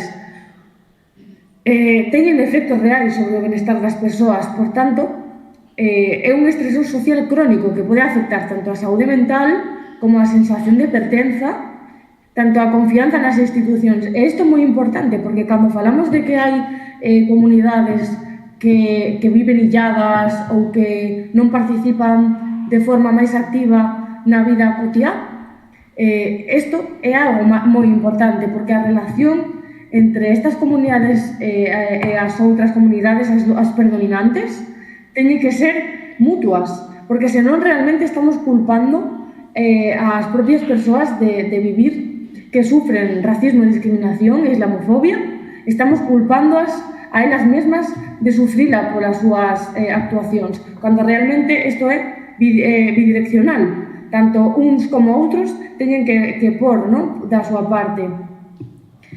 Isto afecta especialmente as persoas migrantes, as racializadas ou as lidas como tal, e tamén as minorías religiosas. Nomear estes fenómenos non significa dividir a sociedade, pero significa recoñecer unha realidade para poder abordala de forma colectiva. E, bueno, para finalizar, non sei como vou de tempo. Vas ben, tes 5 minutiños máis. Cando ti Gabriela xa está preparada, o sea... Vale, pois para rematar, gustaríame recuperar a idea inicial na que a migración forma parte da historia humana. O que define as sociedades non é se existen movimentos migratorios, senón como decidimos interpretalos e xestionalos colectivamente. Podemos facelo desde o medo á exclusión ou podemos facelo desde o recoñecemento, o diálogo e a comunidade. Desde a experiencia da mocidade musulmá en Galiza, sabemos que é posible vivir identidades múltiples e participar activamente na construcción da sociedade, porque realmente é o que vivimos nos nosos espazos diversos e indudablemente diversos.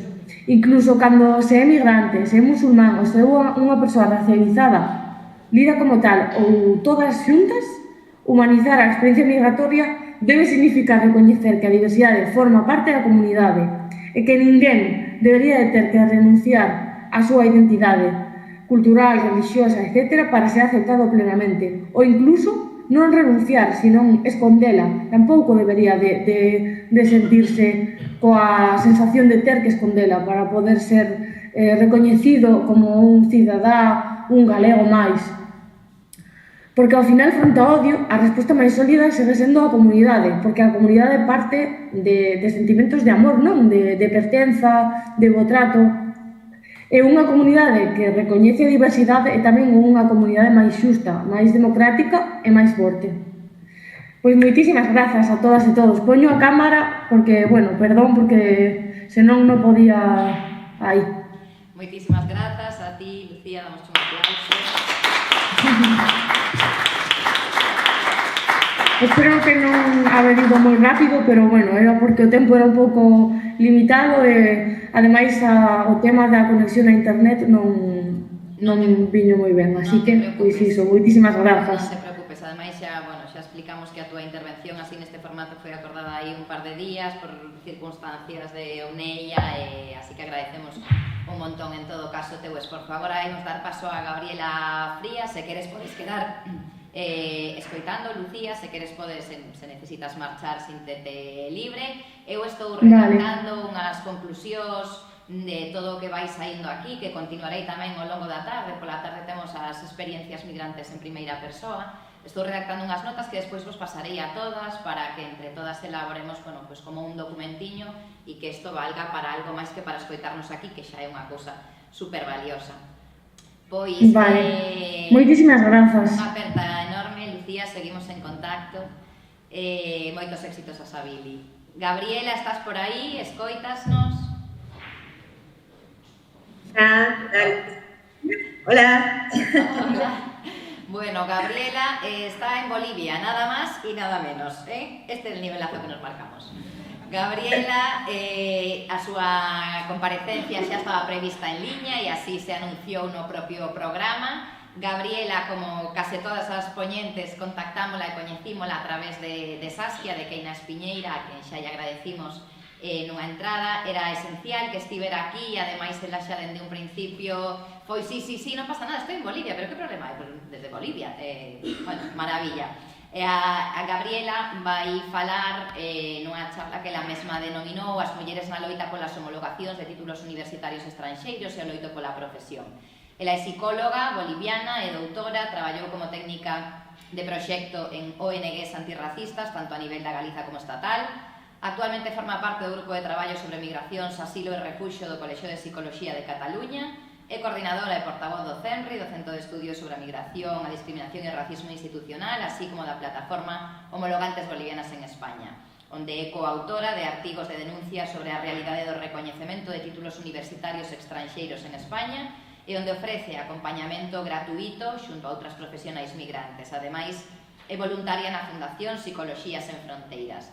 Nos últimos anos dedicouse a visibilizar a serie de irregularidades que acontecen coas solicitudes de homologacións e declaracións de equivalencias de títulos universitarios estranxeiros, así como a denunciar como estas vulneran os dereitos das persoas solicitantes, máis que todo a nivel laboral. Moitísimas grazas, unha vez máis, Gabriela. Sabemos que no teu caso, ademais de participar al estou aquí coa diferencia de uso horario, porque temos 5 horas de diferencia, polo que aí, bueno, estades na alborada e é de agradecer especialmente. Solamente sentimos non poder darche unha oferta e teremos outro momento seguro que para facelo, así que nada, grazas e escoitamos.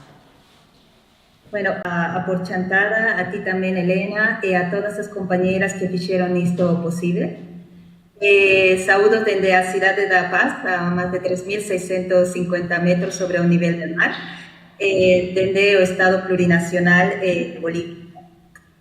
Primeramente tamén agradecer polo convite, ¿no? Querer que as voces diversas e ainda quedar moitísimas máis neste espazo. Eu vou falar un pouco da loita polas homologacións dos títulos universitarios estranxeiros en España. Pero antes de comenzar con esto, quero agradecer ás miñas compañeiras do Movimento de Psicólogas e Psicólogos Migrantes, Lu, Marisol, María Setel, Milagros, as outras compañeras tamén que tal vez non vou nomear por falta de tempo, tamén as miñas compañeras da plataforma de homologantes bolivianas en España, Judith, Michelle, Mili y compañeras de odontólogas de Asodoven, como ser Luisa y otras tantas, que también merecen ser nomeadas, porque esta loita es una loita colectiva, también con cara de mujer, ¿no? Decir vos que como un tema histórico, ¿no? A problemática de homologaciones comienza no hay un año, no hay 2 años, sino desde el año 2014, cuando sale un nuevo Real Decreto 967, que coincide con la incorporación al Plan Bolonia de España, ¿no? Entonces, las licenciaturas, como se conocían, como muchas de vos deben saber, claro, antes hablábamos de licenciaturas a nivel universitario, mudan con este nuevo Real Decreto y con la incorporación del Plan Bolonia, y en la actualidad tenemos grados mestrados, ¿no? Algunos de ellos mestrados habilitantes. Y a partir de este nuevo Real Decreto que regula el reconocimiento de títulos universitarios extranjeros, que se crea una nueva figura que no existía antes, que era la declaración de equivalencias de títulos universitarios para todo aquello que no se considera una profesión regulada, ¿no? Entonces, esto es importante como aspecto histórico porque es a partir de este año en que aparecen las dificultades. Se crea toda una problemática y en las solicitudes empieza a acumularse una cantidad muy grande de expedientes sin resolver. Luego, también denunciamos la injerencia de los colegios profesionales en el procedimiento, la existencia de mestrados habilitantes para determinadas profesiones, como es en el caso de nosotras, las psicólogas, como es el mestrado de Psicología General Sanitaria, ¿no? Aunque pocas de nosotros tenemos acceso y que para homologar en la actualidad es muy, muy difícil. De hecho, gente del país no tiene ninguna homologación registrada a Psicóloga General Sanitaria desde el año 2014. Después denunciamos la existencia de problemáticas comunes específicas según a profesión, ¿no? Tempos falase moito da relación, alegrome moitísimo de espacios como estes a de loitar contra estereotipos, bulos, pero también tenemos que luchar contra este paternalismo que busca salvar, ¿no? Hemos sido capaces de autoorganizarnos, de poder hacer frente al racismo institucional que denunciamos con las homologaciones. Pensar que cada expediente tiene que ser resuelto en 6 meses. O sea, hay un plazo de 6 meses que no se cumple en muchísimos casos. Tenemos compañeras que están aguardando 8 o 9 años a resolución de sus expedientes. Entonces, todo proyecto migratorio de muchas de ellas queda truncado. O que acontece es que muchas tienen que trabajar de otras cosas, porque no pueden dejar de trabajar. Entonces, muchas trabajan en B, o en casos muchísimos más extremos, también han tenido situación administrativa irregular. O que acontece porque no pueden renovar las tarjetas, o no poder acceder a contratos de trabajo. Y por eso aplaudimos también a regularización, ¿no? Que va a acontecer ahora, porque también es un tema de justicia social. Hay compañeras que, pensando que los expedientes iban a resolver en 6 meses, traen los cargos necesarios para esos 6 meses. Y después, aguardando 1 o 2 años, pues, lo que acontece es que no pueden muchas veces renovar las tarjetas porque tienen que trabajar lo que pueden, ¿no? Y así que tenemos casos en una plataforma de homologaciones bolivianas de compañeras que quedaron irregulares. Para mí es importante hablar de esto porque también fui parte de las víctimas, ¿no? De este proceso. Yo empiezo mi proceso de reconocimiento de título de psicóloga o año 2017 en la subdelegación gobierno que está frente a la Plaza de Oriente en la ciudad de La Coruña, ¿no? Allí dicen que mi título no puede ser homologado porque es una mentira. Si ustedes revisan ese Real Decreto que fue no anexo 1, que a mi profesión puede homologar como General Sanitario. Gabriela, perdóname un segundo. segundiño, terás posibilidade de conectar outro, que escoitamos regular o son, e xa nos pasou con Lucía, e conectou un micro, unhos cascos ou algo así, e mellorou moitísimo. Non sei se tes posibilidade. A ver, escoítame moi baixiño, non? Non, baixiño non, escoitámoste ben, e hai ratos nos que a calidade é bastante boa, pero hai momentiños nos que o son se torce un pouquiño. A ver, hola.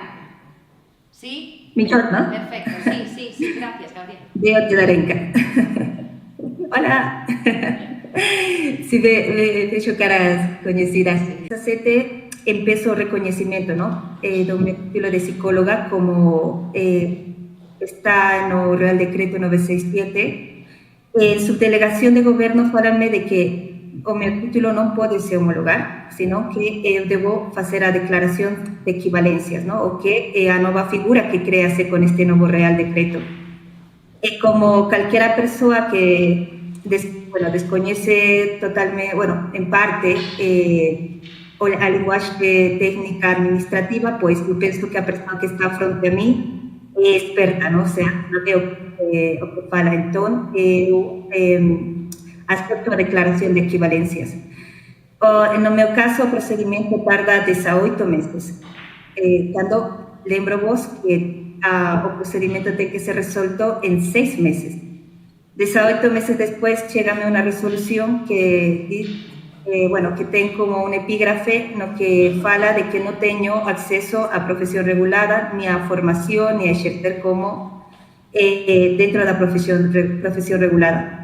É así que, claro, non entendo o que pasa, e o caso particular de psicología é moi grave, ¿no? Porque ao non permitirnos homologar, nós non podemos traballar no ámbito sanitario, e o que queda non son as declaracións de equivalencias, pero en aquela moitísima xente descoñecía ao que podías traballar con elas.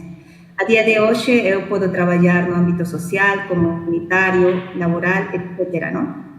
Pero de aquela, no ano 2018-2019, non era posible que alguén pudera explicarme. Por eso o movimiento de psicólogas e psicólogos migrantes fora tan importante para darme esa información que eu descoñecía e que tampouco dabanme de administración, ¿no?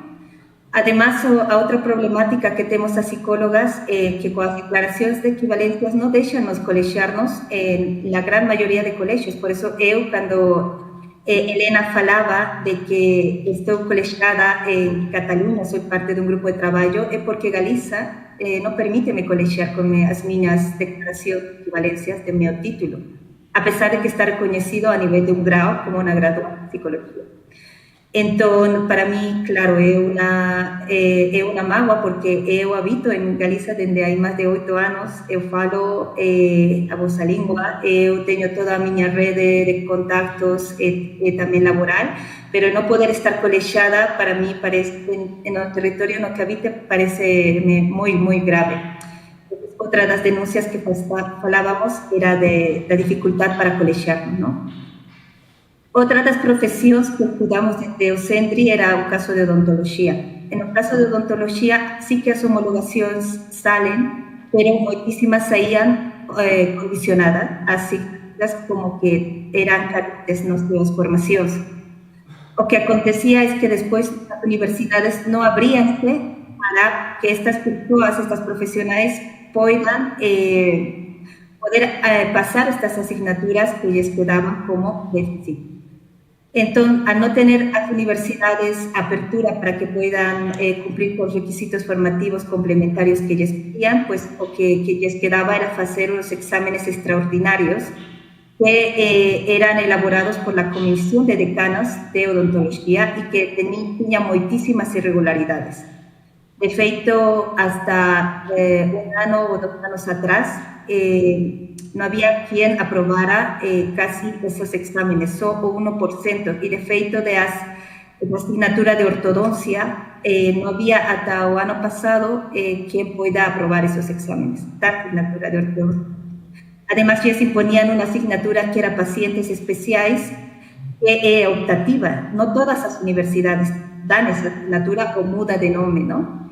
Entonces, una serie de irregularidades fueron descubriendo y fueron las colectivas, y principalmente colectivas de profesionales que son profesiones altamente feminizadas como psicología, odontología, las que tuvieron que poner a cara y al cuerpo, ¿no? Para denunciar estas irregularidades.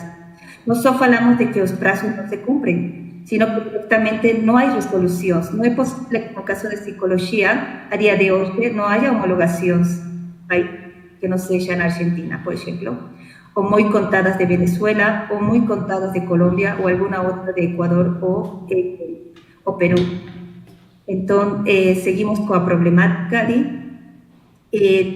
También quería subrayar que desde hay 2 años, el Ministerio de Universidades está haciendo unas priorizaciones en los expedientes, ¿no?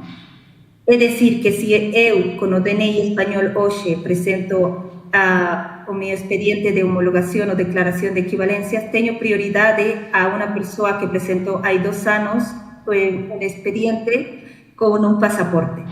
Porque ahora las reglas de juego cambiaron nuevamente. Es decir, se prioriza a personas con DNI español, pasaporte europeo y también con NIE de larga duración que les permita trabajar. Es decir, que cumple el procedimiento, todo lo que es el procedimiento administrativo de Estado, todo Estado, es decir, que no respeta ese orden de entrada de los expedientes. Lo cual deja a las personas que no están en territorio español en grave desventaja. Entonces, también ANECA, que es otra de las entidades que participan en el reconocimiento de títulos universitarios, porque por una parte tenemos ministerio, pero quien hace o estudio de expedientes es ANECA realmente, que es la Agencia Nacional de Evaluación de Calidad y Acreditación. Son 2 entidades que realmente trabajan. O Ministerio de Universidades es quien recibe tu expediente, revisa que esté todo completo, pero ahí puede tardar meses o años. Después pasa a ANECA, que tiene una comisión de expertas, que es la CATIDE, que es la que realmente evalúa los expedientes y ve que cumples con requisitos para hacerse reconocer o no. Es aquí en la ANECA donde en esa comisión están miembros de los colegios profesionales decanos y que muchas veces obstaculizan en que esos expedientes sean resueltos de manera favorable. Entre otras las situaciones también denunciamos que personas de la misma universidad, del mismo año de graduación, del mismo país, tienen resoluciones diferentes. ¿No? Es que algunas son resueltas favorables, otras son condicionadas, otras son denegadas. Entonces no hay una uniformidad en los expedientes de resolución de estos profesionales. Y la gran pregunta que yo vos hago a todas vos, ¿qué pasa cuando no pueden ser reconocidos otros títulos universitarios? O que acontece, o que falaba al principio, muchas tenemos que elegir otras profesiones por menos cualificadas o trabajos menos cualificados, trabajar en B, y después cuando entras en ese círculo, es muy difícil volver a retomar. A mí, que no pude trabajar haciendo consulta tantos años, porque recién este año metí a mi homologación después de 7 años, decidí meter homologación. Yo no puedo trabajar ya como terapeuta, por ejemplo, porque no tengo una cartera de pacientes, perdí muchísimos años de actualización. Yo realmente soy neuropsicóloga, no volví a trabajar de eso porque no tenía homologación, porque quiero en aquella que no se podía homologar. Así que tuve que modificar a mi vida para trabajar dentro de lo social, ¿no? Pero realmente a mi formación de base es otra. Y muchísimas mujeres migrantes, llegan muchísimas profesionales migrantes, que son parte de nuestra comunidad, también están atravesando esto, porque cuando salió en prensa, de repente aparecieron muchísimos más casos, ¿no? Y ante la dificultad, este es un procedimiento que es caro, no es, además pagas 166,50 euros por el reconocimiento de tu título. Para una persona de Bolivia es casi la mitad de un salario mínimo. O sea, es un gran esfuerzo económico, sin contar a cantidades de documentos que tienes que tener apostillados, porque las apostillas en mi país, por ejemplo, sí que tienen un costo. Además, toda esta documentación tiene que ser subida en una plataforma que tiene varios problemas, que fue hasta el día de hoy estaba inhabilitada porque hubo un problema muy grande, no se podían abrir nuevos expedientes, no se podían hacer seguimientos, y además tiene un problema que la capacidad de de megabytes es muy corta. Entonces tienes que comprimir documentos, allí perderse a calidad las apostillas, tienes que dividir documentos, convertirlos en otros formatos. Y no cualquiera tiene esas capacidades o esas habilidades para poderlas hacer, y tampoco no todas tienen un ordenador para estar ahí haciendo seguimiento, ¿no? Y bueno, a día de hoy se ha avanzado muchísimo gracias a presión social. O sea, la plataforma del Ministerio de Universidades y Ben tiene muchísimos errores. Ha mejorado muchísimo a mi época, porque en la mi época, en 2017-2018, tú podías ver el número de tu expediente un año o un año y medio después de que metías esa documentación. No tenías idea de lo que pasaba. Después la información es extremadamente técnica y no puedes entenderla cuando estás aquí intentando de aprender muchísimas cosas más, ¿no? Es bastante técnica, en la actualidad es mucho mejor.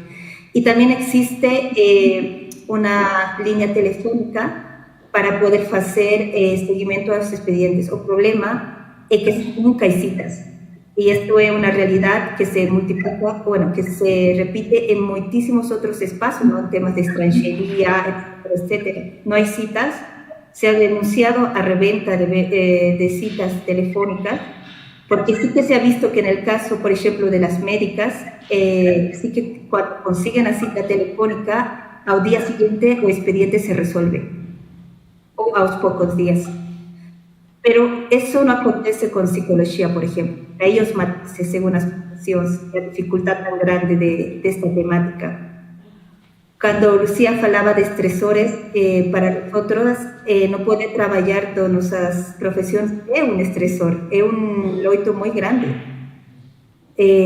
Yo cuando he hecho pasado, ¿no? ahora que estoy en Bolivia, veo a mis compañeras de trabajo, de estudios, y es como, claro, lembrar porque tú realmente eres, ¿no? Creo que la administración no deja de ser, por eso a gran necesidad de seguir denunciando estas situaciones y de entender que también muchísima gente que vive con vos puede estar pasando por esta situación, y por eso hay que seguir luchando.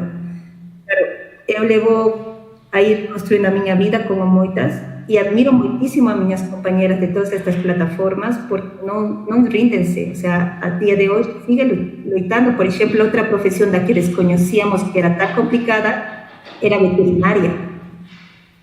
Por lo visto, todas las que están más ligadas al tema de salud son las más complejas, ¿no? Entonces, nuestro pedido siempre es que haya reparación, que haya justicia, que se denuncie. En la página, bueno, en nuestro Instagram de Sendri tenemos los informes que fijemos el año 2023, año 2024, donde pueden ver o que estaba denunciando ahora, el caso de odontología o caso de psicología, y pueden ver que las entrevistas y las muestras que tomamos, más del 80% son mujeres, ¿no? En muchos casos, cuando hacíamos preguntas de que si ellas estaban atravesando un proceso de loito, el 90%, más del 90% falaba que sí, de que eso además había afectado a su salud mental. Y teníamos una tabla de preguntas abiertas, ¿no? De qué jeito impactó en tu vida, ¿no? Y allí pudimos detectar inclusive ideación suicida, depresión, ansiedad. En el caso de las mujeres, algunas de ellas, no muchas, algunas de ellas, tuvieron que posponer a maternidad, por ejemplo, porque tenían que priorizar o trabajar, tenían que priorizar o enviar dinero a casa. Y en algunos casos también se detectó abortos espontáneos, ¿no? Porque todas estas cosas impactan en tu cuerpo. Y creo que eso es importante hablarlo, que también tiene un impacto muy fuerte en los cuerpos de las mujeres que lo están atravesando. Y una vez que estás con este tipo de cuadros, pasas a ser dependiente de un sistema sanitario que muchas veces tampoco sabe leer esto como una violencia que venden de administración, ¿no? ¿Cómo podemos sanar a las personas? ¿Qué tipo de reparación va a haber con las odontólogas que no han podido aprobar esos exámenes 6 años y que ahora se van a pechar esos expedientes? Algunas de ellas han tenido que volver a sus países porque no pueden afrontar no poder trabajar, ¿no? Tengo que estudiar. Yo quisiera que por un momento todas reflexionaran a inversión de tempo, ilusións, sonhos, cartos, o que sexa, que poñes cando ti te formas en algo, te especializas.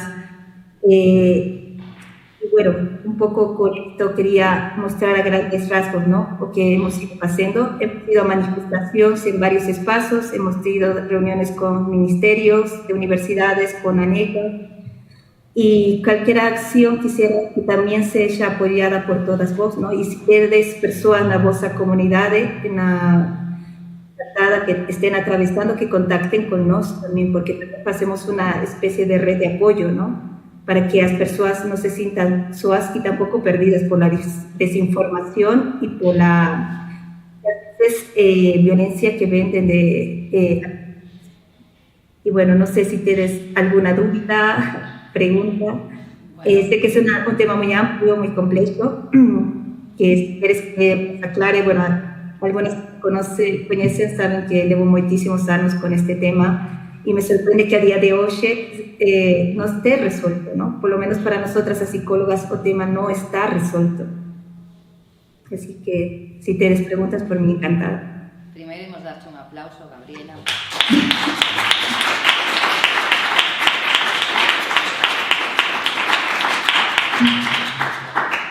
Muchas grazas por estar e por poñer luz sobre esta cuestión que quizáis non é das que máis se fala e é absolutamente relevante, non? Porque comer é pagar facturas e é vivir. Se vos parece, non sei se alguén quere comentar algo. Lucía xa tivo que marchar, pero temos todavía a Soledad e as compañeras de Mobilidade Humana. Aixa creo que tamén tivo que deixar, pero está aquí Gabriela. Se alguén quere comentar algo. Si no, no si. No sé si puedo decir algo más antes de que pasemos a eso. ¿Cómo no vas a poder decir algo más? Bueno, que falta medio aire, perdón. Nada, quería comentaros que lembro o que dicho a ex congresista María Dantas, que si lembrades de ela, é alguien muy querida por moitas de nosas migrantes que loito moitísimo por nós. Ela falara que hai dos loitas que cambiaron muitísimo, mudaron muitísimo a imaxe que se tiña da migración. Por unha banda tiñas a loita polo regulamento das migrantes, que puxo sobre a mesa que a túa veciña estaba atravesando por dificultades e que o regulamento significaba dignidade, ¿no? E que isto era importante e que puxo a xente a recoller asignaturas, demás, por eso, por unha banda estaba esta loita. E a segunda que falaba María Dantas era a loita polas homologacións. Esa idea de que nós non vimos con estudos, de que non temos formacións, que non temos ambicións, era tamén outra das loitas que puso e cambiou e mudou justamente esos estereotipos que hai contra moitas veces contra os migrantes, non? Entón, solo quería pechar con iso. Se alguén ten dúbidas, pois nada, máis que encantada de resolverlas. A modo de conclusión, as conclusións, valga a redundancia, que fun redactando é unha cousa moi esquemática que despois redactaremos e pasaremos principalmente ás poñentes para elaborar un documento. Así as conclusións, grosso modo, que saquei das intervencións é que somos un pobo migrante e o mito de que por iso non somos racistas é bastante cuestionable, dicía Lucía Oca, quizáis somos máis racistas e é incómodo recoñecelo, pero se non partimos dese recoñecemento dificilmente podemos mudar nada. A necesidade de organizacións formais ou informais da comunidade, creo que todas as poñentes insistiron nesto, como xeito ademais de converterse en interlocutoras. Este concepto de integración que é algo multidimensional, falaba Lucía, laboral, social, de dereitos políticos e cultural. Tamén varias das poñentes falaron desto de integración, asimilación, que é isto de integrar, ter cuidado cos conceptos e como construímos os conceptos. Estamos aquí polas que non poden estar, decía Soledad, polas coidadoras principalmente, por esas persoas que non teñen espazos, nin descansos, nin ocasión nin para pintar o ollo, nin para estar aquí.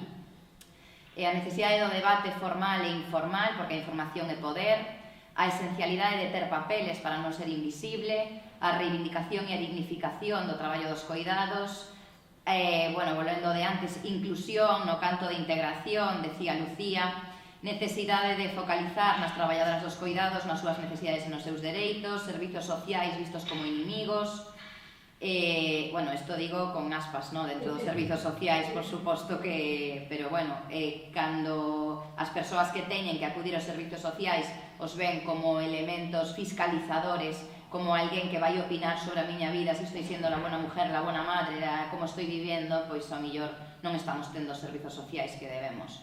O discurso do odio non é sempre descarnado, ás veces é sutil, hai un discurso de rexeitamento que parte da deshumanización, se caímos niso, caímos no perigo, a necesidade de humanizar a experiencia migrante, para eso estamos hoxe aquí, e tamén coa actividade que temos pola tarde, desta experiencia migrante en primeira persoa. Bueno, outra vez, asimilar, integrar as dificultades dos conceptos, recoñecer a diversidade, poñer en valor a interculturalidade como algo que ten que ser bidireccional, non é, venga, a ver, esta gente que viene de fuera, os explicamos como vivimos aquí e isto é lo que tenéis que hacer, ¿no? Eso non ten nada que ver coa finalidade que buscamos. A necesidade do relato en primeira persoa, de establecer vínculos reais, a migración e a mobilidade humana como algo consustancial á existencia humana e, por tanto, onde temos que poñer o foco e a atención. A comunidade é a resposta única, a resposta fronte ao odio, e agora un pouco no que viña falando Gabriela, as dificultades da homologación conleva tamén ter que recurrir ao traballo precarizado ou clandestino, o incumprimento de plazos que adoita convertirse en anos e que abocan a xente a esta clandestinidade, exames inasequibles que incluen en ocasións coñecementos de asignatura que nin sequera son obrigadas no Estado español, anos de perda de experiencia e necesidade de traballar noutros eidos sendo difícil despois remudar, o custe económico da homologación que non todo o mundo pode afrontar, e dificultades burocráticas e das citas, con esta idea que deixaches aí de que determinadas profesiones que parecen sí interesar ao Estado, como as doutoras, casualmente homológanse máis facilmente. Estas son as conclusións, bueno, así, grosso modo, que eu redactei. Se hai algunha máis que vos querades propoñer ás poñentes ou as persoas que estades aquí, este é o momento, ou se hai algo máis que non teña dito e que é importante. No? Ben. Bueno, pois nada, lembrarvos simplemente que pola tarde, a partir das 5, será esa mesa redonda sobre experiencias vitais na diáspora, en primeira persoa, de veciñas e veciños, tanto das que tiveron que marchar da vila no seu día, como as que agora están chegando, e da que tamén os convidamos a participar, porque a información nos empodera e a desinformación só é útil como facilitadora do medo.